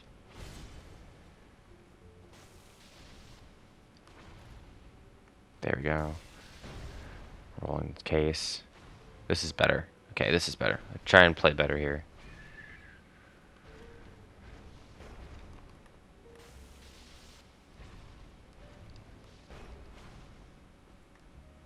Sorry, my pyro muscle memory is kicking in. Where I can punish at lightning speed. This is slower.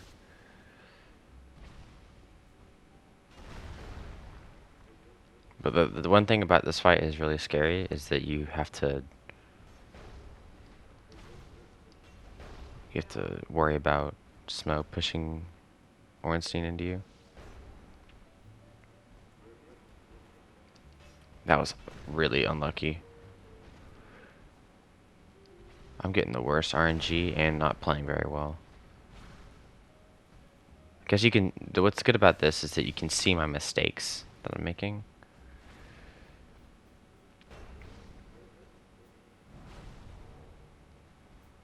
See, he can't do an attack immediately after there. That's fast enough for me to need a check on him. Don't be afraid to roll through that. Right here. There, I always roll to the left on that. And if he does a backstep while you're attacking, you get an extra bit of damage.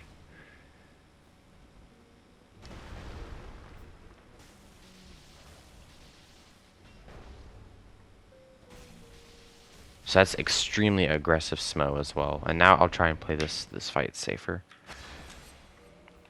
More of a cautious approach, trying to find the right punish. So this is more of a way of doing it that you'd see old any percent runners do it, and it's really good for this type of run.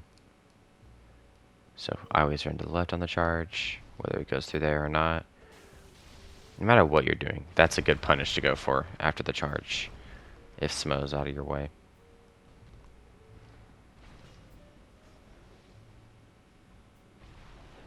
I use the pillar and then, okay, can't set that up because lightning. Wow, whoops, I misread that. Let me do that again. Jesus Christ, it's horrible. It's fine, whatever.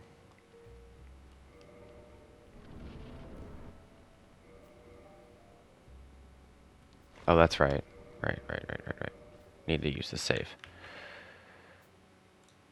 Something went wrong with the save.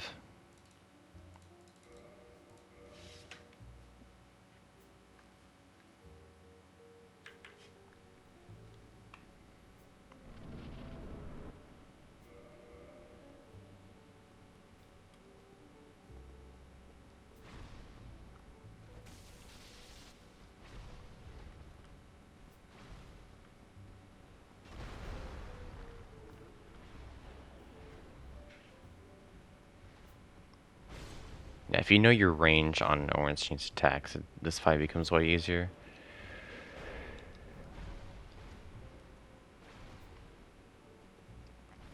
I would have gone for a punish there if he did the follow-up. This is, again, the more safe way of doing ONS. Like there in a normal one, bam, just punish like twice there. Charge, don't go for anything.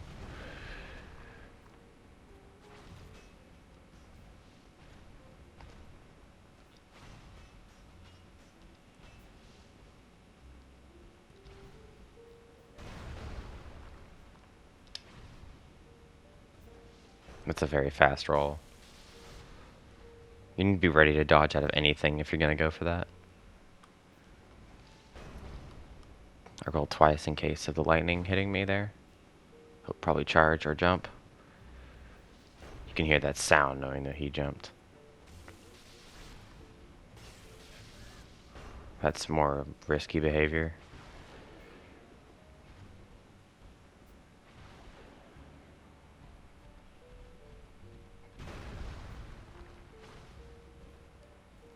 Get out of that. See, if I was playing this riskier or faster, I would punish more there. But if you want to play safer and more just cautious, don't.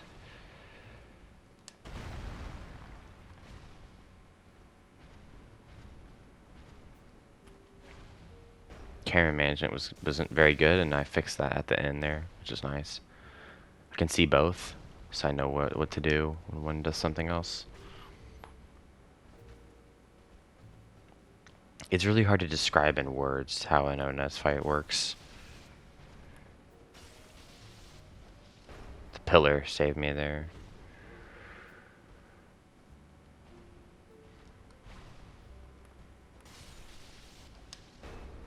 I'm a big fan of going through the jumps or even running through them and not even rolling.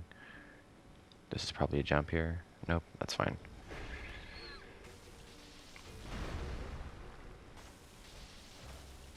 Nice, okay, here you can go behind the pillar. So this is the safe mentality for ONS, or I'm sorry, SMO. You get him to do a jump and then go under.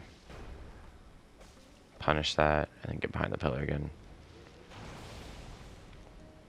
This is a boss I would spend at least 15 hours in.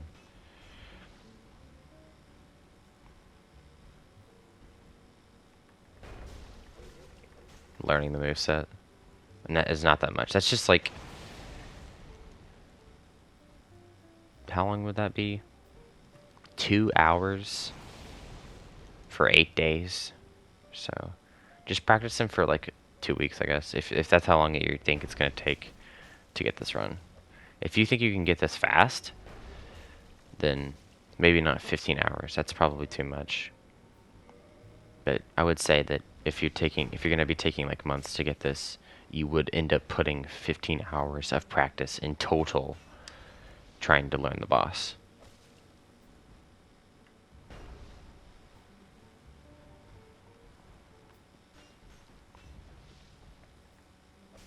That's an optional punish. That does do more damage because of dodging. And I always roll it. I always roll it into this if you're using the pillar.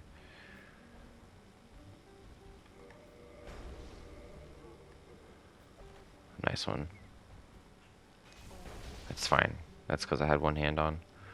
You would never end up in a situation where a one hand would kill you on this boss because you're always two-handing.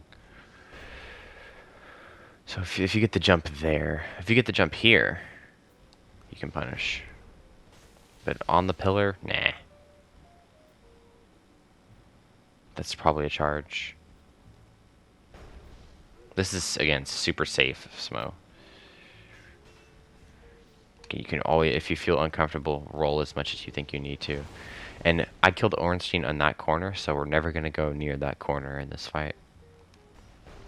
If you kill Ornstein in the middle of the room, don't go near the middle of the room. Go to the front or away in the back.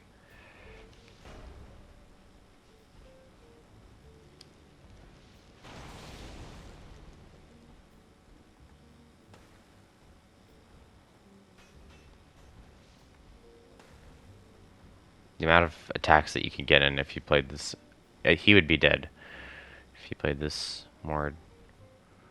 I guess you could go for that.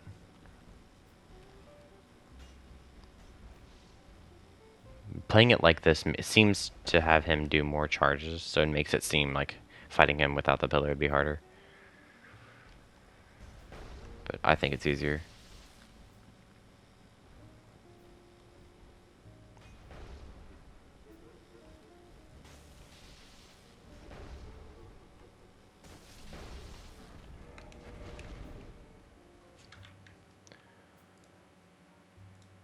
We do them here so that our souls are lined up with how it would work in the run.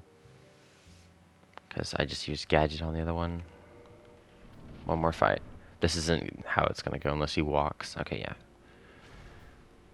If you have to bone out, you'll get that in your fight. Like if you ever have to bone out of this boss, or if you quit out, or if you make a save.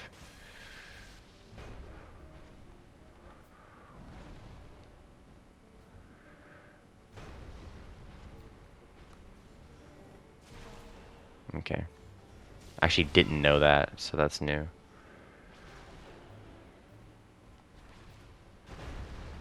I didn't know that that lightning would hit you.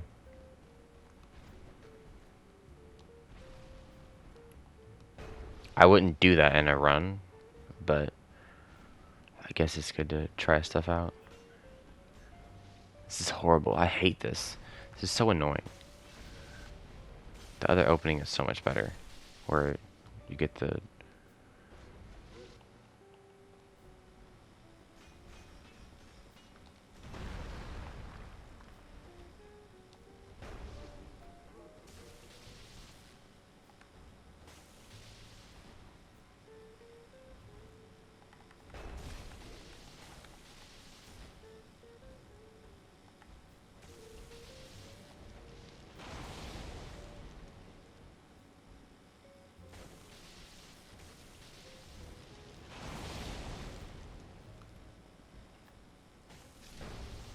Yeah, that wasn't very good. I'm not used to the opening where he does the charge straight at you. I'm used to using a stupid combustion.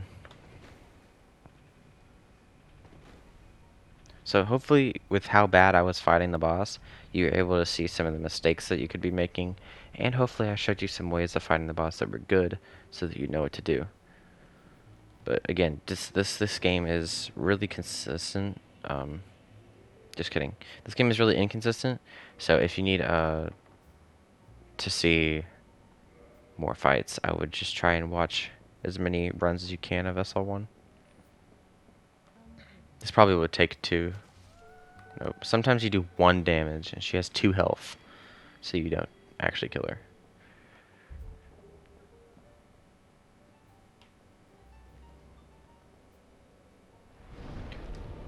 Don't level up in your SL1 run. Okay. Sorry, I'm yawning. Sif time, I believe. But first, we're gonna put the Lord Vessel.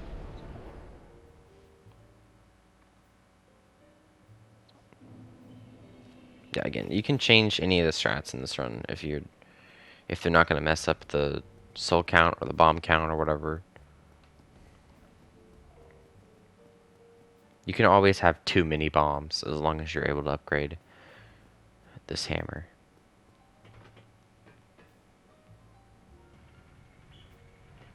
So you can use the right one for the RTSR setup, but I'm just gonna use the gravity over here.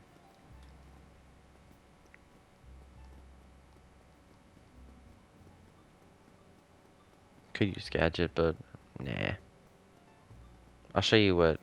Actually, I'll show you the right side. So you can just do that over and over, or you can do the right elevator, which is faster.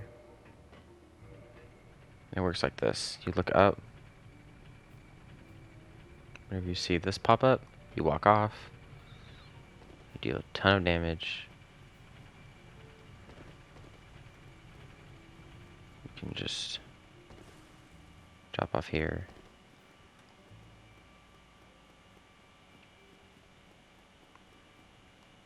And here too. Oops. There we go. RTSR.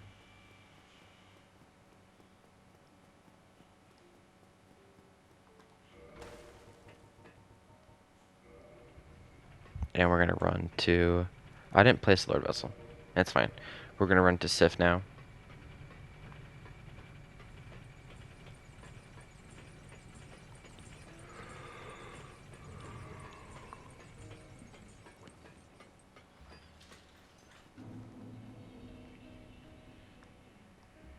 You could do it now or after SIF.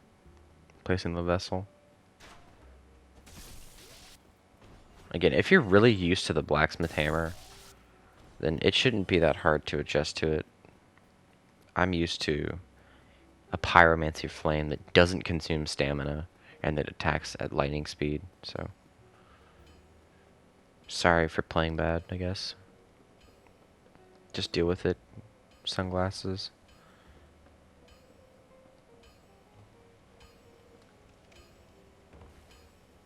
Just fooling around with this. We should have enough arrows for, like, we have way more arrows than what we really need. Okay, you run up here and you can do the jump again. Or you can bait out lightning and run.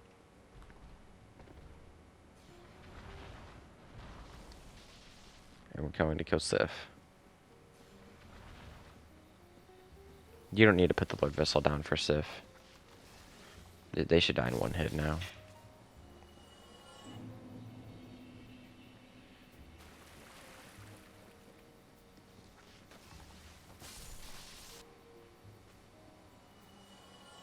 Okay. Yeah, the Crystal Halberd definitely gives you freedom in ONS, unlike the Blacksmith Hammer, and same with Pyromancy. You really don't have much freedom with your punishes, because you don't have any stamina, right? So, break the tree because it's fun. Just gonna take practice for ONS. I clearly don't have the melee practice that I would need for this game. To do this run again, or to do it with the type of. I just have to play a little safer for ONS maybe.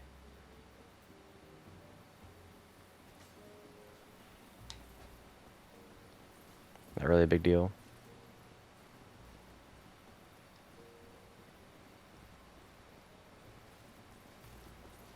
They can fall down and stagger you, I'm pretty sure. I think I've seen it happen, or had it happen to me. But RTSR for this boss from the elevator is nice.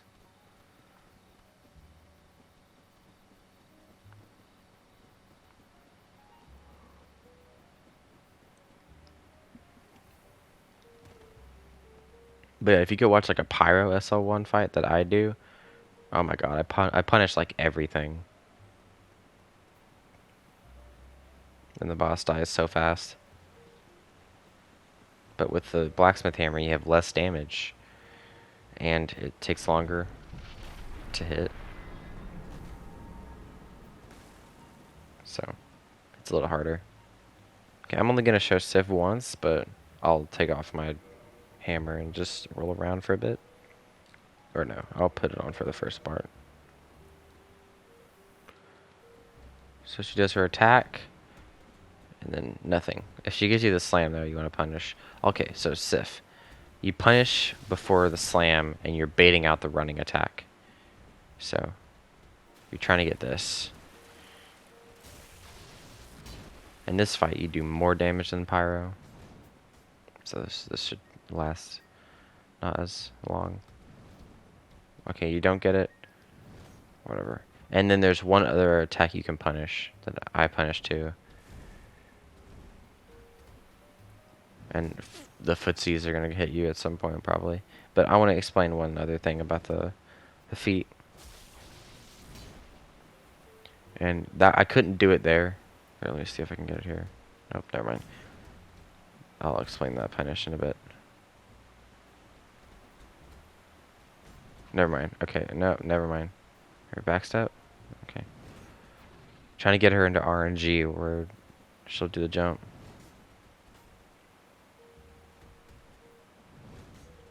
She's not gonna give it to me. There we go. See that jump there? If you get a jump, you want to roll through into the jump instead of to the side. But since I would have been hit if I went through, I went to the side just as a safe spot. It's kind of RNG at that point if you're too far away from the jump. Punish before the slam, roll. I always roll to the right. And then let's say, okay. Let's see if I can get this. Whatever. See, through there. If I rolled there, I was fine. Just standing around doing nothing. Alright, come on, give it to me.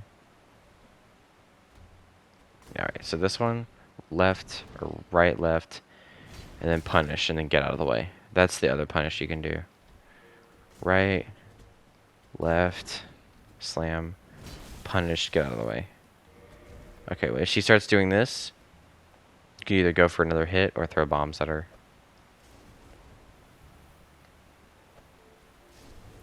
Easy.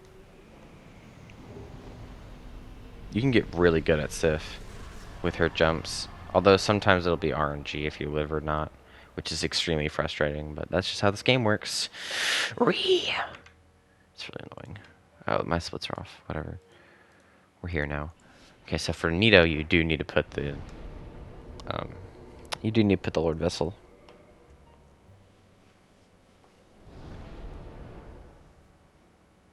You don't really need the Mask of the Child in this run, but if you want to wear it, you can. I just want to point that out. And we don't need souls for the rest of the run, I'm pretty sure. Only drop down there if you have actually gotten the Lord Vessel, otherwise you're going to fall to your death.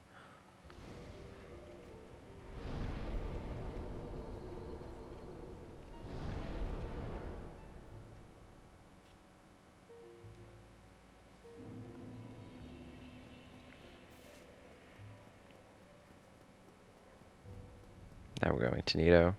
So you're sorry, fool, or whatever, because you didn't talk to him before he dropped down. That doesn't matter, though, because you have a fully upgraded weapon. Run here, roll, and then put on Sunbring. And the skeleton should aggro.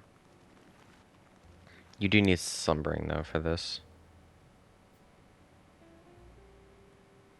Or you don't need it, but just...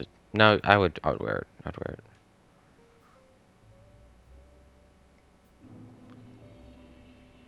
Aggro skeleton. Sometimes the head of the skeleton will blow up there. We can use the bombs.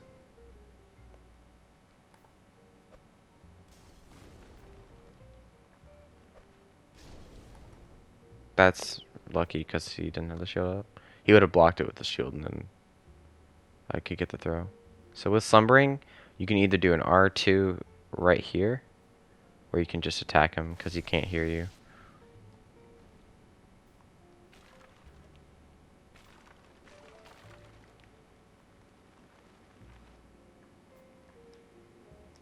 Be ready to roll that instantly.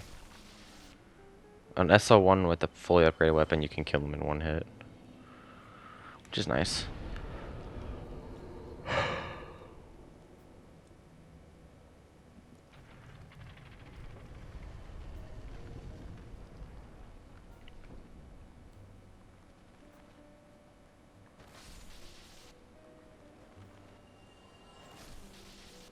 Kill the skeletons so that we can bomb this necromancer so that these skeletons over here can die. They won't always die though.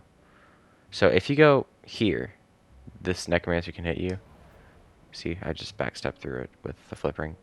Um, if you're behind the rocks, the necromancer can't hit you. See? So you stand behind them, and you aim, find a comfort spot. It's just really a guess. That's what I do. Just guess and hope it works. So there, oh geez, I really hope this works. And then, oh wow, it worked, great. Now I gotta aim more to the right, and then throw what or whatever. That's kind of how it works. Up in SL1 world. And then he dies. He falls off. He probably dies. Sometimes he doesn't though.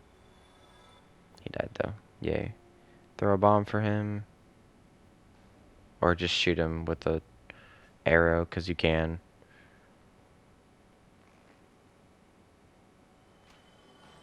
So for him, so that was where you aim for the bomb. For him, I aim for the bomb here. And then throw it for that guy. Sometimes that guy explodes for no reason. Keep slumbering on. And we're going to do an RTSR setup here where we do this little wiggle off.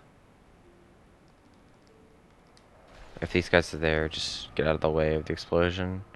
Then drop down. If you hear a skeleton, then that's not good. But if you're one down, then you should be fine. Stand about here. This is just familiarity and practice. It's about right here that you want to stand, and then the black firebomb should kill him. Okay, for some reason he aggroed. I usually drop down over here from up the top. I don't know why I dropped down over here, but when I drop down on this side, the bone wheel never aggroes to me. Sometimes if you get lucky, you can manage to throw a firebomb and have it hit him. But that's rare. Whoops. You don't want that to happen. Try and not plunge attack him. I'm doing a lot of really dumb, risky things, so my bad. Okay, flip in red tear stone. And what I do here is I try and land, spam the roll and the menu at the same time, and then you can get the one cycle. It's really hard though, so it's like, there, I got it.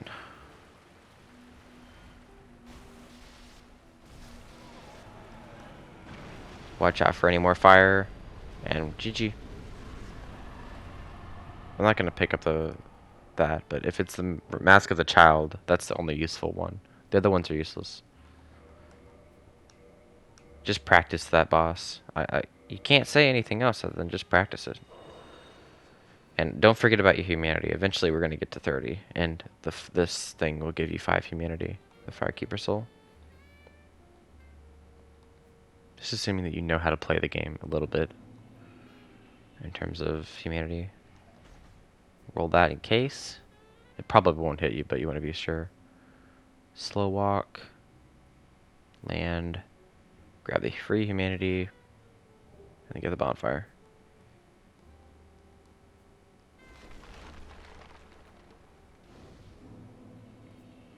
If you have slumbering on the whole time and you do like that, the skeletons shouldn't be able to catch up to you.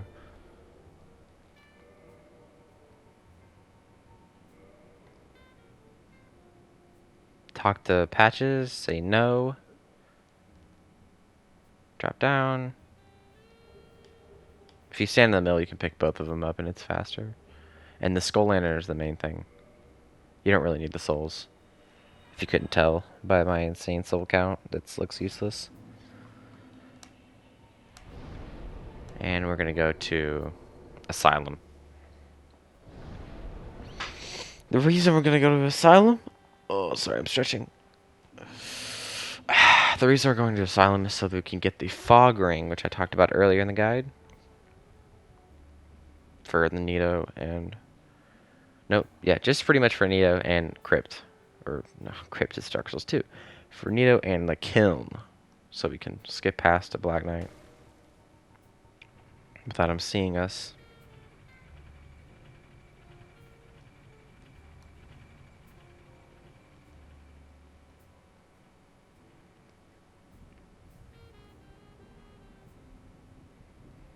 It's actually easier to do that roll without flippering, if you just want to take it off to make sure that it works.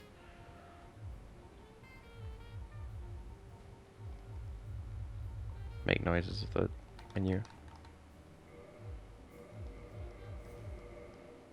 No, I didn't want to do that. No, run's ruined.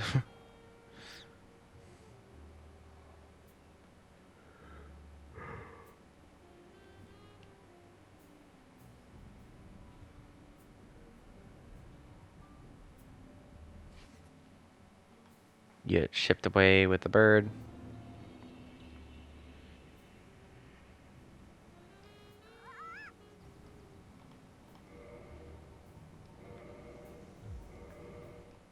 Quit out. You're allowed to quit out here, and you're allowed to quit out for the flip ring. And you're gonna grab fog. This is basic 80% stuff. Should be familiar with this. And then if you didn't rest a fire line, go in back up here. And then you put on Ring of Fog and Slumbering. And if you have a familiar way of going through the second part of Crypt, or whatever this is called, Tomb of the Giants. Oh, also you want to not forgive him? No. So it's no for both of them, and then you get 2 for humanity. You don't need it, but it helps. Stay to the right side here. If you stay on the right wall, you probably won't get hit. This guy is really weird. Sometimes his RNG is just too much and he hits you. I go around the dog and then drop down. And this is how I do Crypt. I'm just used to doing it this way. Or, I keep saying Crypt. Tomb of the Giants.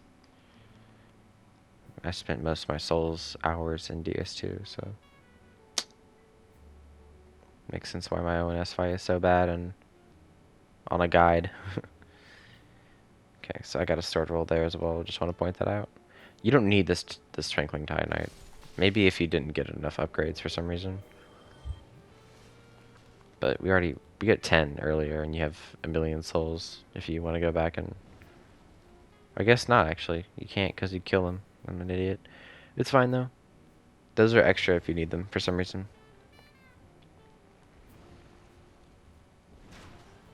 I find standing close to him is better. Right here. So here, for this little section, I pick up the soul. There aren't any mini skeletons that can kill you up here yet. Drop down on here. Roll past pinwheel just to make sure I don't get hit. Roll past other pinwheel. And there you go. That's with fog ring and slumbering on. And then Nito. Nito, you can block with the blacksmith hammer, and with the pyroflame, and with the battle axe, and with the halberds, and the feet spreading apart here makes the hitbox of the grave lord or whatever you want to call it. The sword that comes up under the ground. He'll be like, shh, and plunge his sword into the ground or whatever. He'll make some weird scream, and you won't get hit. Or you could just roll it, whatever you're comfortable with.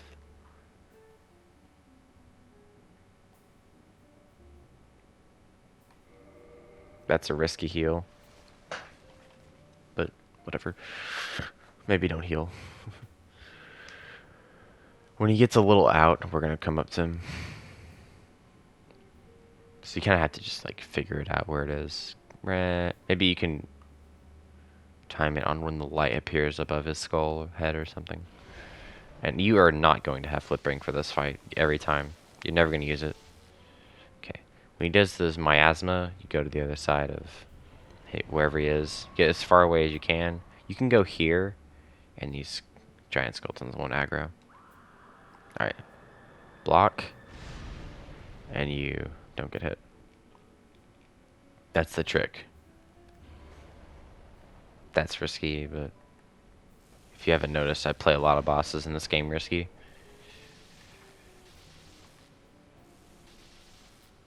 Alright, so it's safer for me at this point to go over here. Can roll just in case. I was on the edge of that. I guess I could roll one of those as well. if I get another one. I'll roll the next one. You do not do much damage to this thing.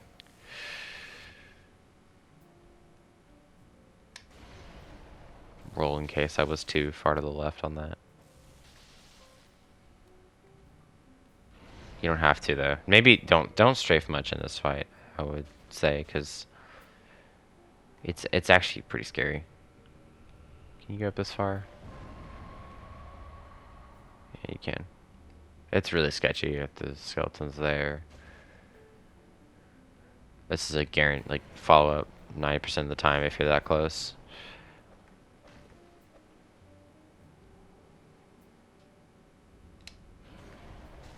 That was a really late roll and it still works. Okay. Miasma, whatever and stuff.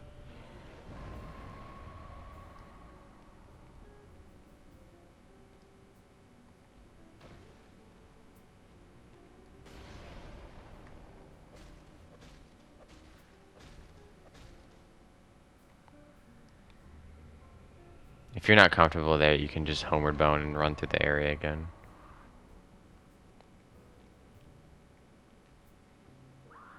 Okay, this is the roll timing. It's a bit early, but it's also not too early. Sometimes I roll too early when doing that roll for fun and practice and get killed. Can you go up here? You can, right? Yeah. That's about as far as you can go. I wouldn't try that though.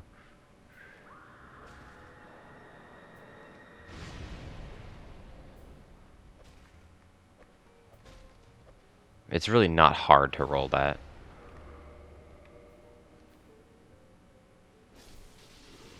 It's just so sketchy because you have to practice it a lot.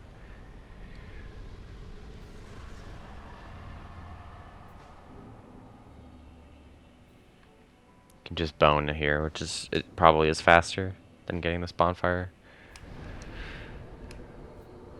Okay, what's after Nito? I can't really remember. It's Duke Skip, right? So we're going to... I'm showing off Duke Skip. You can learn this without Duke Skip. I'm used to Duke Skip, though. There's a new bow setup that makes it free. But if you're used to doing the game without it, it shouldn't be much different to what I remember.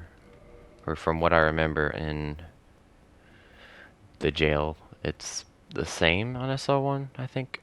You just can't use the bow, so anything you'd normally kill with the bow, you'd have to use black fire bombs or the hammer. And if you want to learn that, you can just watch Squillo's runs, any of his SL1 runs. He doesn't use Duke Skip. But I feel like Duke Skip is more of a actual no-hit run. Because you're not getting hit, which is cool. That's the whole point of the run. Okay, I'm used to doing it like this. You can shoot him and he'll most of the time follow you up here. But this is also a way of doing it. The lightning does a ton of damage to him.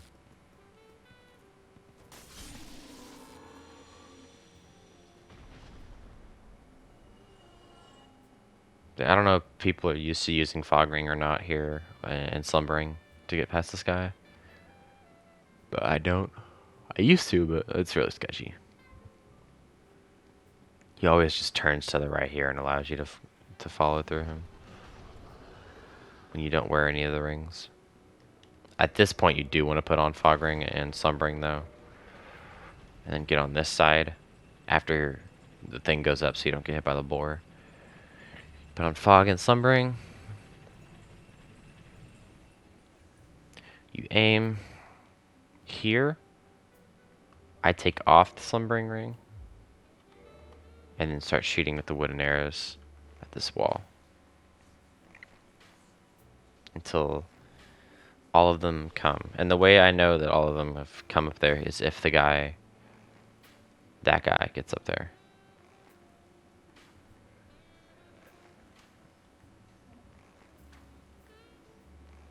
So whenever this guy over here manages his way up here,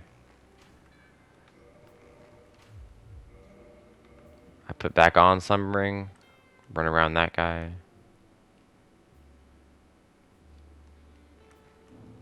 cut this corner here so that the arrow doesn't hit me.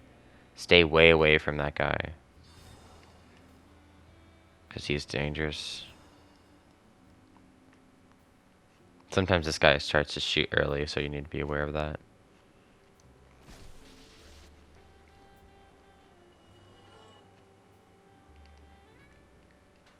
Okay, so you want to put on the bow here. Line up right here, to the right, above, so like this. You line from here, just straight up, and at the lowest point you can. So I'm like holding down on this thing. I can't go any lower. A, and then aim, right, forward, back. Line up the soul count with this black line here, and roll when you see this thing. There's like a thing over there. I'm not going to go into super detail on how to do that setup, because there's a video on Discord on how to do it. Or you can just do any of the old setups for it. At this point I just switch rings. Or you can keep both of the other rings on. I just like having flips so I can flip through whatever he does. Because he still notices you at some point with fog ring and slumber ring. Run to the ladder. Walk down the ladder so you don't get hit by the arrow, and then slide down.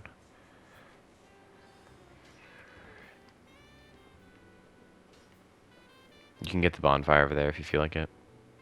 Just beware of the arrows, they might hit you.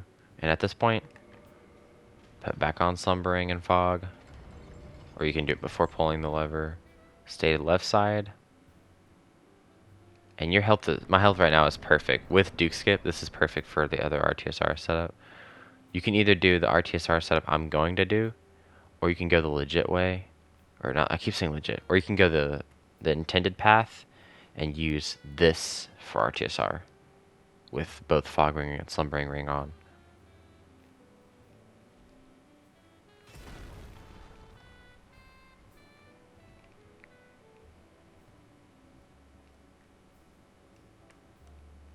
So you can use fog ring and slumbering ring and be super safe through the cave if that's what you're familiar with. But what I do is I just roll through with all my normal rings on. That's what I've done for a long time. There's a humanity over here if you want it. But with this specific health, you can drop off and set up RTSR. You can have a little bit lower health before the drop. I'm sorry, you can have a little bit more health, not lower. Lower is scary because you almost die.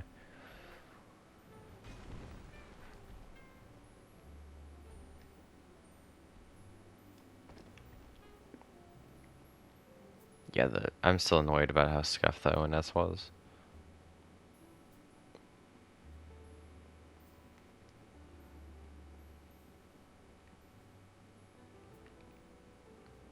Alright, so this is the strat I use that some people are going to hate.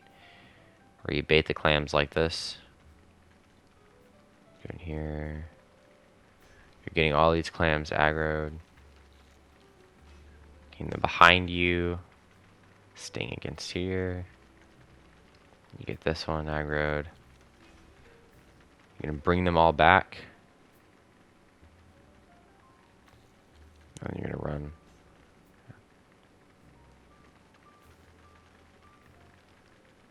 You should have enough distance from the clams where they can't catch you in the fight.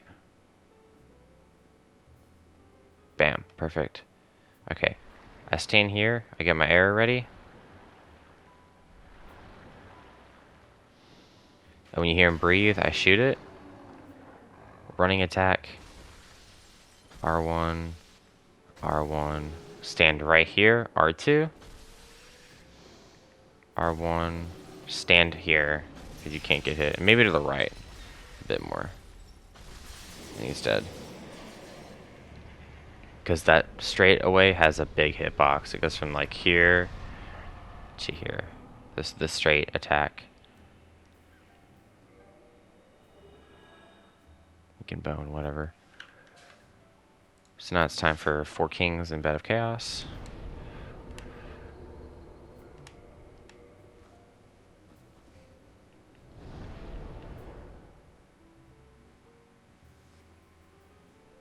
already placed the Lord Vessel. And we have the Covenant Ring, so we can kill 4 kings first.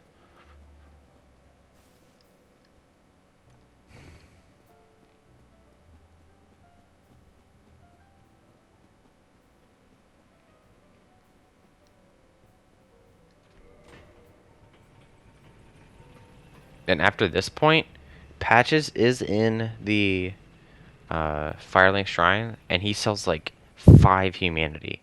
So if you need any humanity, you can get some from him. Or you can kill Petrus, which I think gives you 2. And then after you buy all the humanity from Patches, you can just kill him. That's if you lost humanity. Here what I would do is I would attack this guy, then pick up the Transient Curse, and use it. Because it lasts for 5 minutes and you only need to kill like a couple ghosts. Yeah, I'm not really fighting the in-game bosses that much, except for this one. I'm going to make a save. Because they're really simple. Just run around these ghosts here.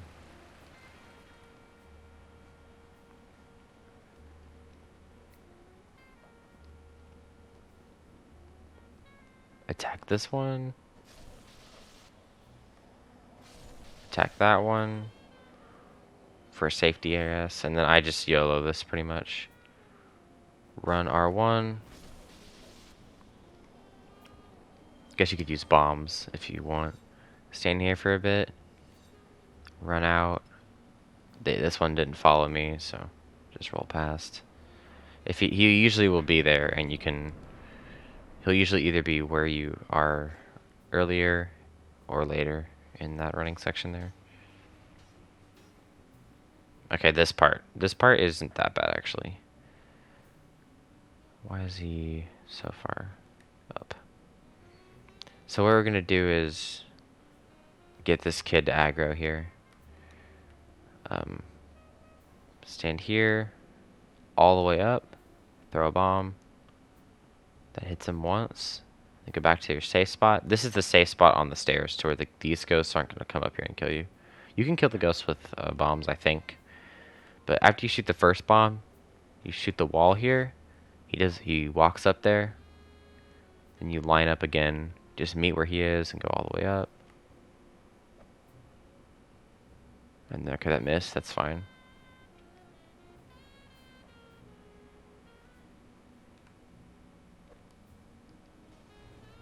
Okay, we got him. Now he'll start sprinting, I think. You can just shoot another arrow at him, I guess. If you want him to aggro early.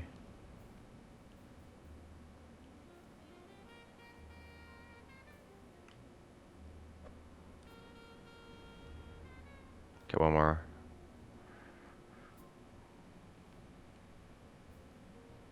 There's another strat that Hob does where he just runs up there, and I can't remember how to do it. So after you kill him, you're going to run down to the end, and you're going to aggro this ghost on the wall here. And you're going to flip through here in case these ghosts hit you through the wall. You're going to come back up to the safe spot here. You're going to look and check the wall on your right. And ghosts are going to spawn out of them. And when they all spawn, you run past, and you shouldn't get hit. Roll through here for safety in case this one on the bridge here tries to hit you. This soul is optional. It's also a little bit sketchy because there's ghosts all over the place. Maybe don't pick it up. Put on Fog Ring and Slumbering for the, what are they called? Why do I not know the name now? The weird skeleton guys down there. Dark Wraiths. For the Dark Wraith down here. I don't kill these ghosts. You can if you want. I just drop down on the right here. And just run. That way the Dark Wraith doesn't see you. Roll off to the left. And then you're going to put on Covenant Ring and our Red Tier Sun Ring. And you're going to use this to just lower your HP. Covenant Ring allows you to go into this boss room.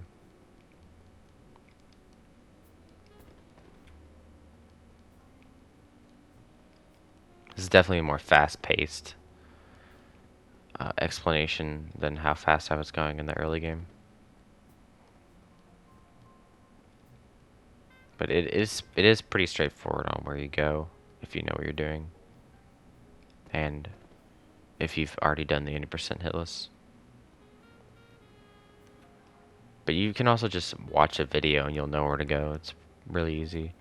And there's so many little safety things you can do in this run that make it like 2 hours that I would recommend to new runners or to people who aren't confident in the game. Which is understandable. It's Dark Souls 1. It's not perfect. Okay. I'll drop a soul. Make sure your rings are right. Covenant ring is on, otherwise the run's over.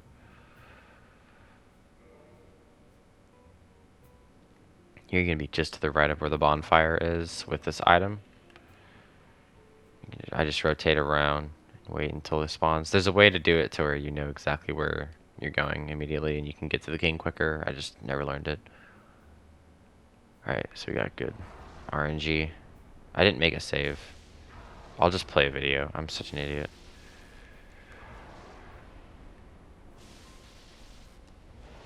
So I try to get on the farthest direction for this roll here. And then after you kill him, attack him twice because the hitbox is lingering. Wherever he spawns, he'll probably spawn to the left of him, the second king. That's a risky punish. Also, whenever I roll the stab, I roll away and back.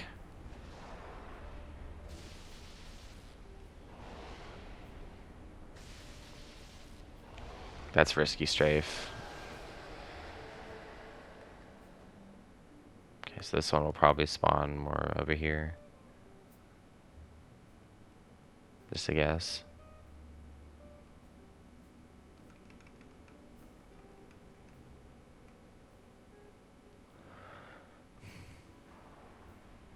Okay, do some magic RNG. Thank you.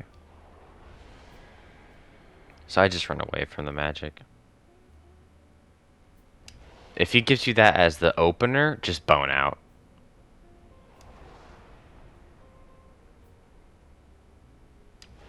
I'm at the wall of the arena.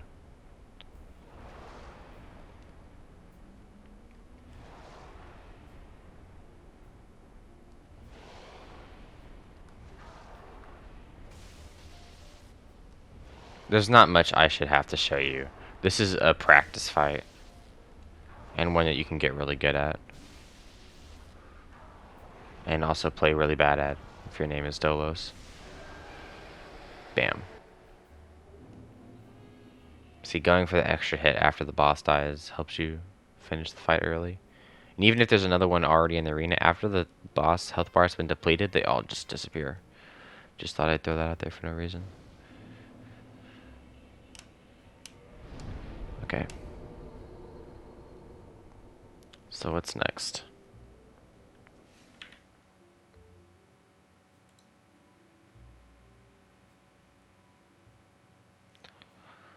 Let's see.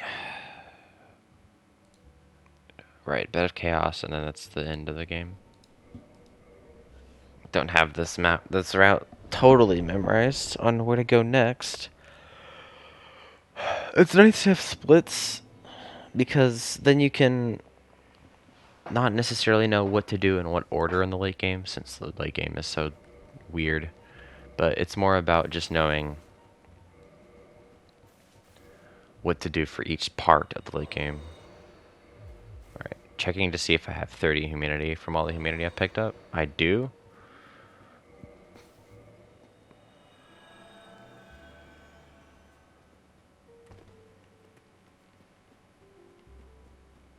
$33, that's way more than we need. So last boss. So Bed of Chaos, what we're going to do is we're going to use the fire bombs. We're going to aim at one spot. We're going to throw a bomb. We don't really need bombs anymore. Aim at the next spot. Throw after the cutscene, throw a bomb, and then we're going to do a safe strat. This is just awesome. It's not. There's another. There's a new one that came out that's pretty cool. Or I don't know how new it is, but I saw this guy named Mario do it, and I would I would be learning it right now, but I don't know how to do it, so I'm not gonna show it. Sorry.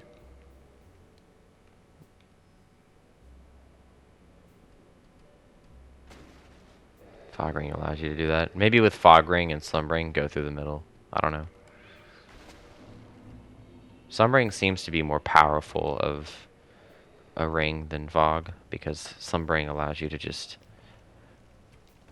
like they cannot hear you at all.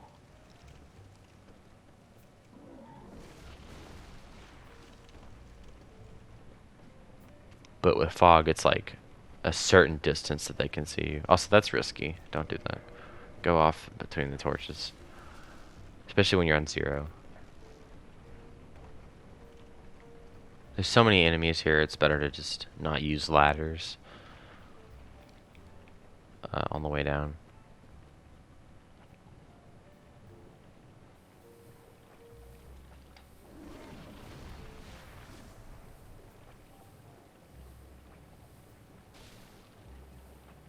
Gotta have your pyromancy pants whenever you're going through the swamps. You know? Gotta be looking good for the no-hit run. There's really not much to talk about here. Other than you can use, if you have more moss, you can heal here.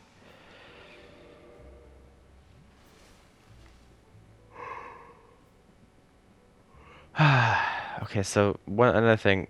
Drop rates for humanity are capped at 10. Past 10, the drop rates don't change. So 26, 27, blah, blah, blah, blah, blah, blah. That's all doesn't change past 10 in this game. So, pointing that out right now. I'll point it out again probably at some point. I don't remember. I mean, if not, I don't remember. If I remember. Say yes.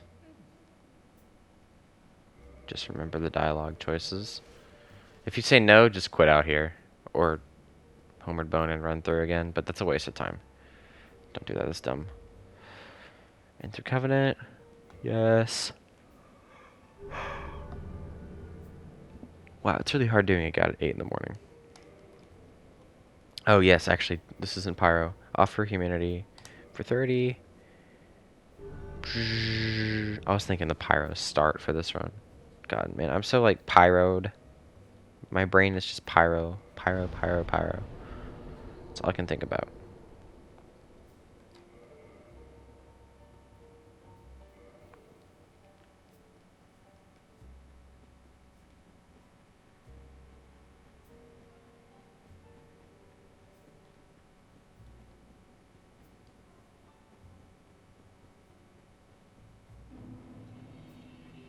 If you didn't get the cutscene here, you can try and do a cutscene damage cancel there. It's pretty fun.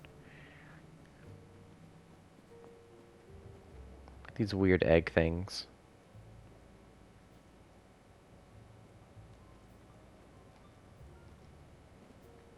Those guys hit you, and that is a run ender, so try and stay away from them.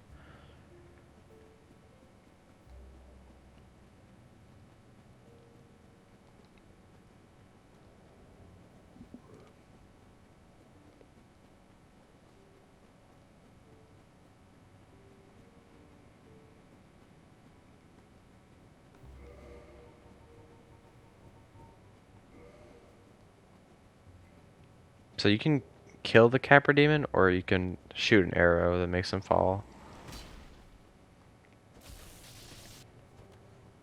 I usually kill them, though. But yeah, the arrow making him fall is definitely a safer option. And I'd recommend it to people who don't know Capra's moveset.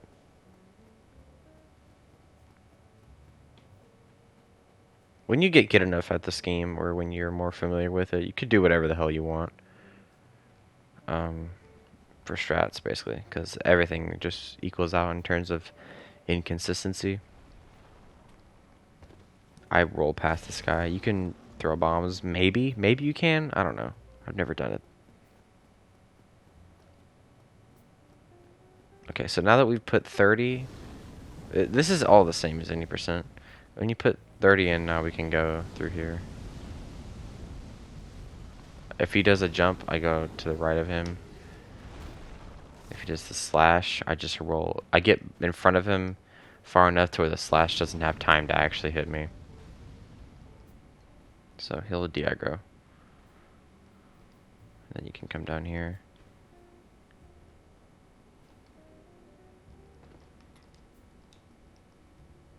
I've never seen, also one thing I want to point out. I've never seen these bugs stagger you. Ever. I've never seen it happen. I would love to see it happen right now and have people prove me wrong. Come on, do it. Stagger me. Please, for the love of God. Just do it. I'm begging you, stagger me, dude. Yes, you're above me. How are you not staggering me?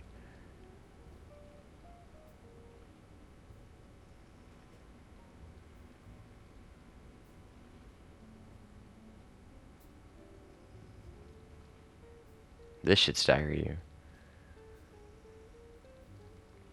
It doesn't though. It doesn't. Oh my god! Does it do it or does it not? It doesn't. That's my verdict from testing. I've never had it happen. This guy gives you the sunlight thing. If you want to use that. If you want to come down here early before the Tomb of the Giants and pick it up. You can take off the pants and you'd have enough equip load.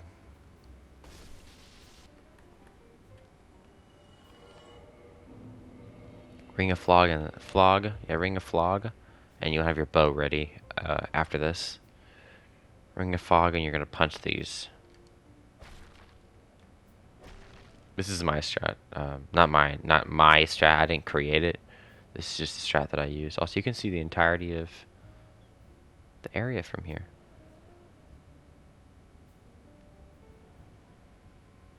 Pretty cool. So you hit him, and then whichever way he turns, you go the other way. So if he turns right, you go left. If he turns left, you go right. Okay, I'm going right. Let's go around his tail. Look back in case he shoots lightning. He didn't shoot lightning. If you ever hear the lightning sound, just look behind you and try and get out of the way of it. If you roll, you could probably roll off. I don't know, though. Okay, keep these rings on. Burn up here. They didn't do anything, which is nice. I think they did aggro, though. And just run past weird pyro lady.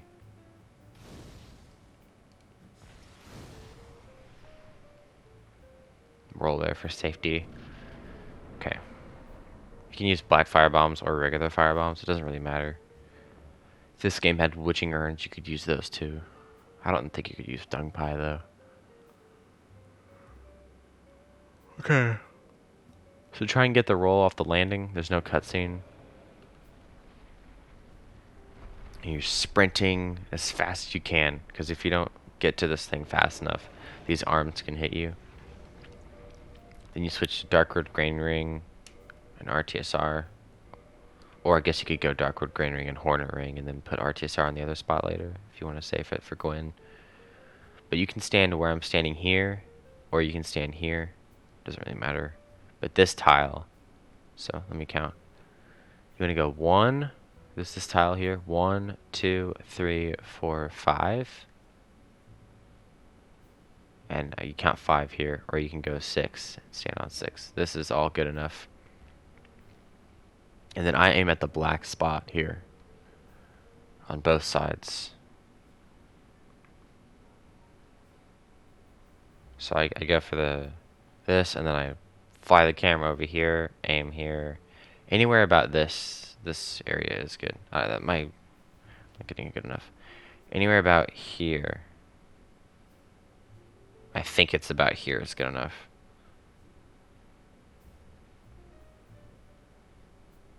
for anywhere about here is good enough. That's an estimate though. I'm not. Nice shot. I'm not familiar enough with this to know what to do exactly, but I just always shoot at the black spot. So black spot, throw the firebomb, aim over here. See, I just end up in a random spot with my my little aim cursor, and then after the cutscene, I just adjust it just to try and get it right, and that's good enough. And then you roll over here, and you're gonna stand there, and you see the black, or the big chaos ball that's gonna, that big ball there, the big ball thing, whatever that is. We're gonna look back at it, and we're waiting for a specific attack. So that right there, see the grab, where like he embraces and then does a giant explosion. We stay there whenever he does that, and we're not looking at the tree. We're looking at the orange chaos ball behind the tree. Okay? And you have some time to recognize the attack. Not that much though. And maybe switch to your fist. Okay, that. And I'll play a video that explains exactly what the attack is, or I'll just do it again.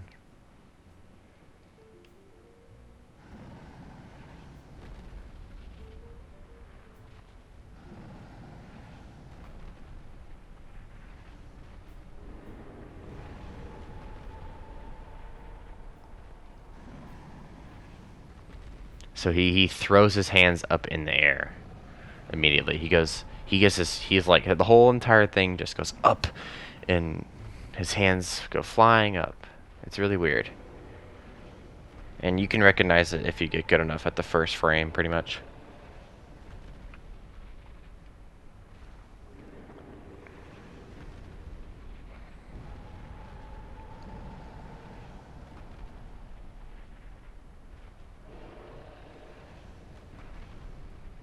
Get used to waiting for this to happen. You'll have to do this a lot. Okay, see how he goes up like that?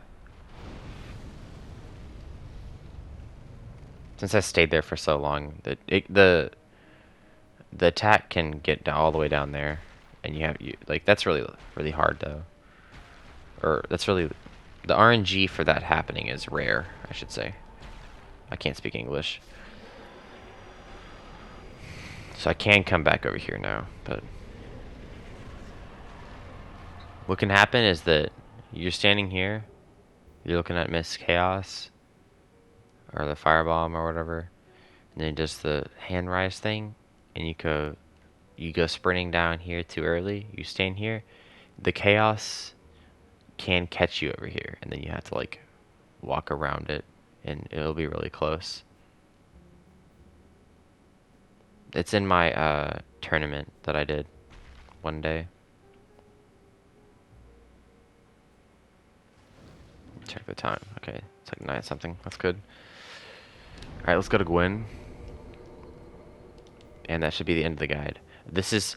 I know there's some stuff that I probably missed just by accident. Or maybe there's stuff I didn't really put much detail in. So, for the last time, I'm going to say it. If there's anything that's really confusing or that you need help with, I am on Discord and Twitch. You can whisper me or ask me, or you can ask anybody in the community. They'll probably help you out. Because, you know, people are nice sometimes, so that's cool. And, okay, Gwen. I'm going to show off Fog Ring. I shouldn't have put on the Hornet Ring yet, unless you just wanted to run through and not play it safe. But already have another Gwen save. I'll fight Gwen for a while, actually. I could do it forever. I'll explain the parry and roll strat.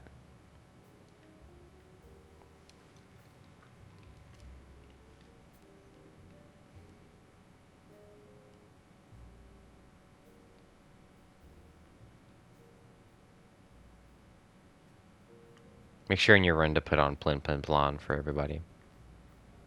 If you're on a stream. If you're offline, then do whatever you want, dude. You have freedom. It's pretty cool. Freedom's nice. I did my first runs in this game. Well, not in this game. In Dark Souls 2, I did them offline. Make sure you're that's really close with the setup. No wait, we still have these on. That's a really close setup. Okay, so we're gonna tiptoe around the outskirts so that this guy doesn't aggro. And then we're not trying to take fall damage from getting on this ramp here. That would kill you. And I'm pretty sure fall damage from this would kill you. So just drop down there. And we're going to tiptoe past this guy.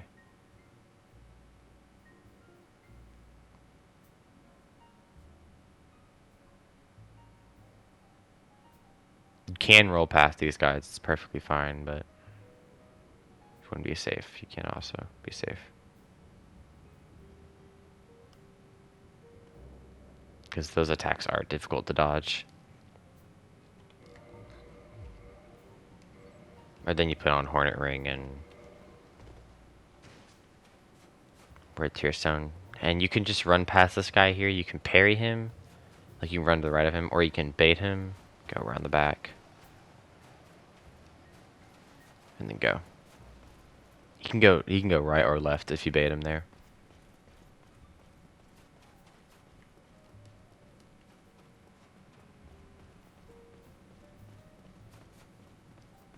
Okay. So he's following you. Now you have to dodge this guy. That's actually kind of tough. He can do some really weird attacks. This guy can jump or do the running stab. I would always roll that in a run. I'm just used to strafing it for fun. Okay. Roll out of here. Look at Gwen. Parry, two-hand, and then R1.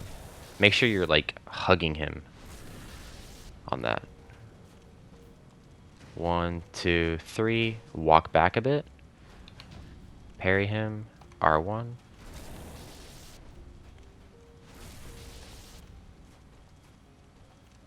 One, two, three. Walk back.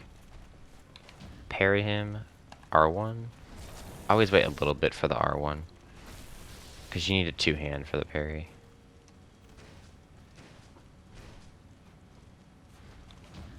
That was a little... I almost went too far through him.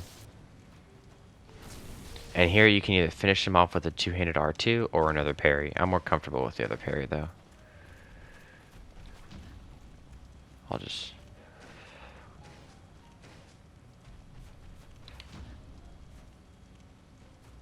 It's not going to let me get it, is it? Here we go. So I'll show more off on how to do this strat. Here. So roll, roll, roll, and then walk a bit. And then go forward whenever he starts doing something. So if he moves at you, you walk forward. If he moves to the side and then just stands still, you can't really do anything. Okay, that was just pure luck. You should never get into this situation with a wall there.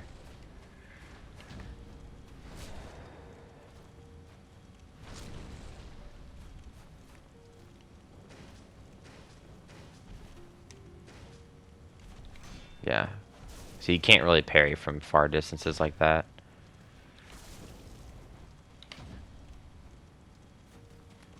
Into a better position.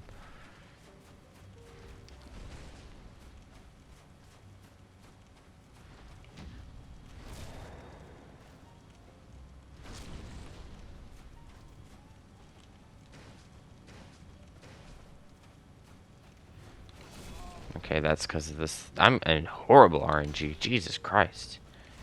Never gotten such bad RNG in my entire life, dude.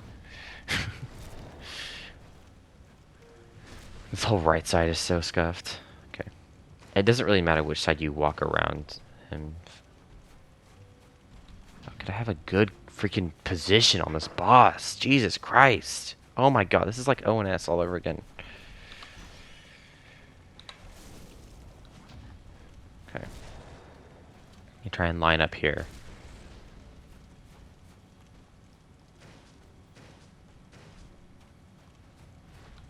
There we go. Doesn't matter which way you go around him.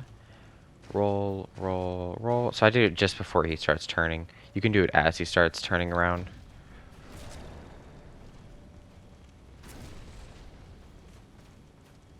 This is more like how your fight's actually gonna go. Then walk back a bit.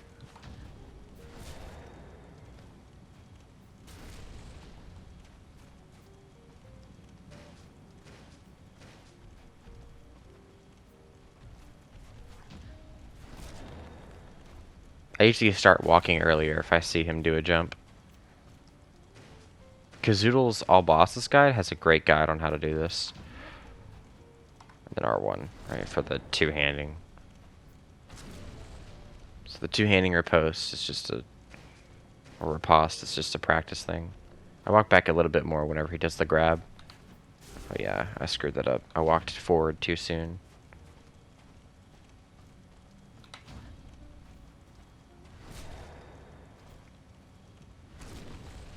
Don't really do that standing thing. Line up here. This is really bad. This whole section is like, you'll never end up in this section. You'll kill him quick enough. Even farther.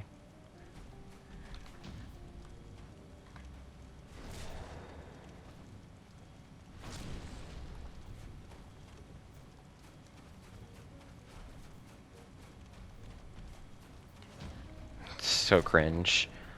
This isn't even showing off how to do it.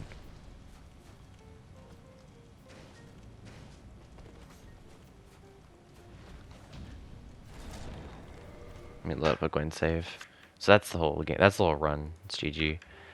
But I have an SL1 80% save for Gwen.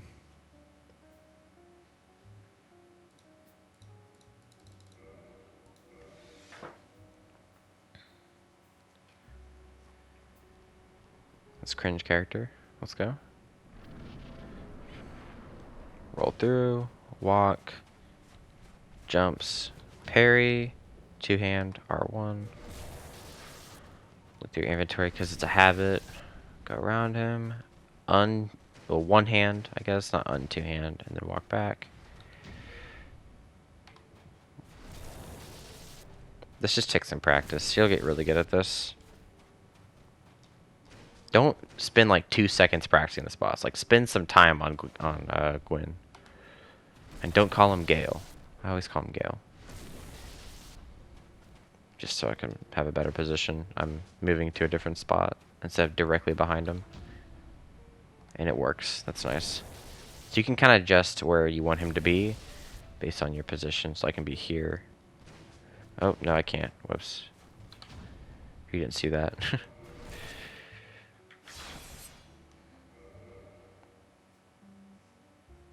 That quick attack is like insanely hard to punish. I just guessed that I was gonna get the fast one there. If I got the grab or the slow attack, my run would have been dead, right?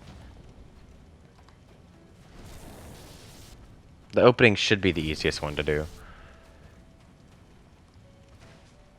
I guess what you could do if you were the other option, see how he like ran to the side there and then I adjusted on where I needed to be. Go here. Yeah, as long as you're behind him. Wherever you are behind him, he shouldn't charge up an attack.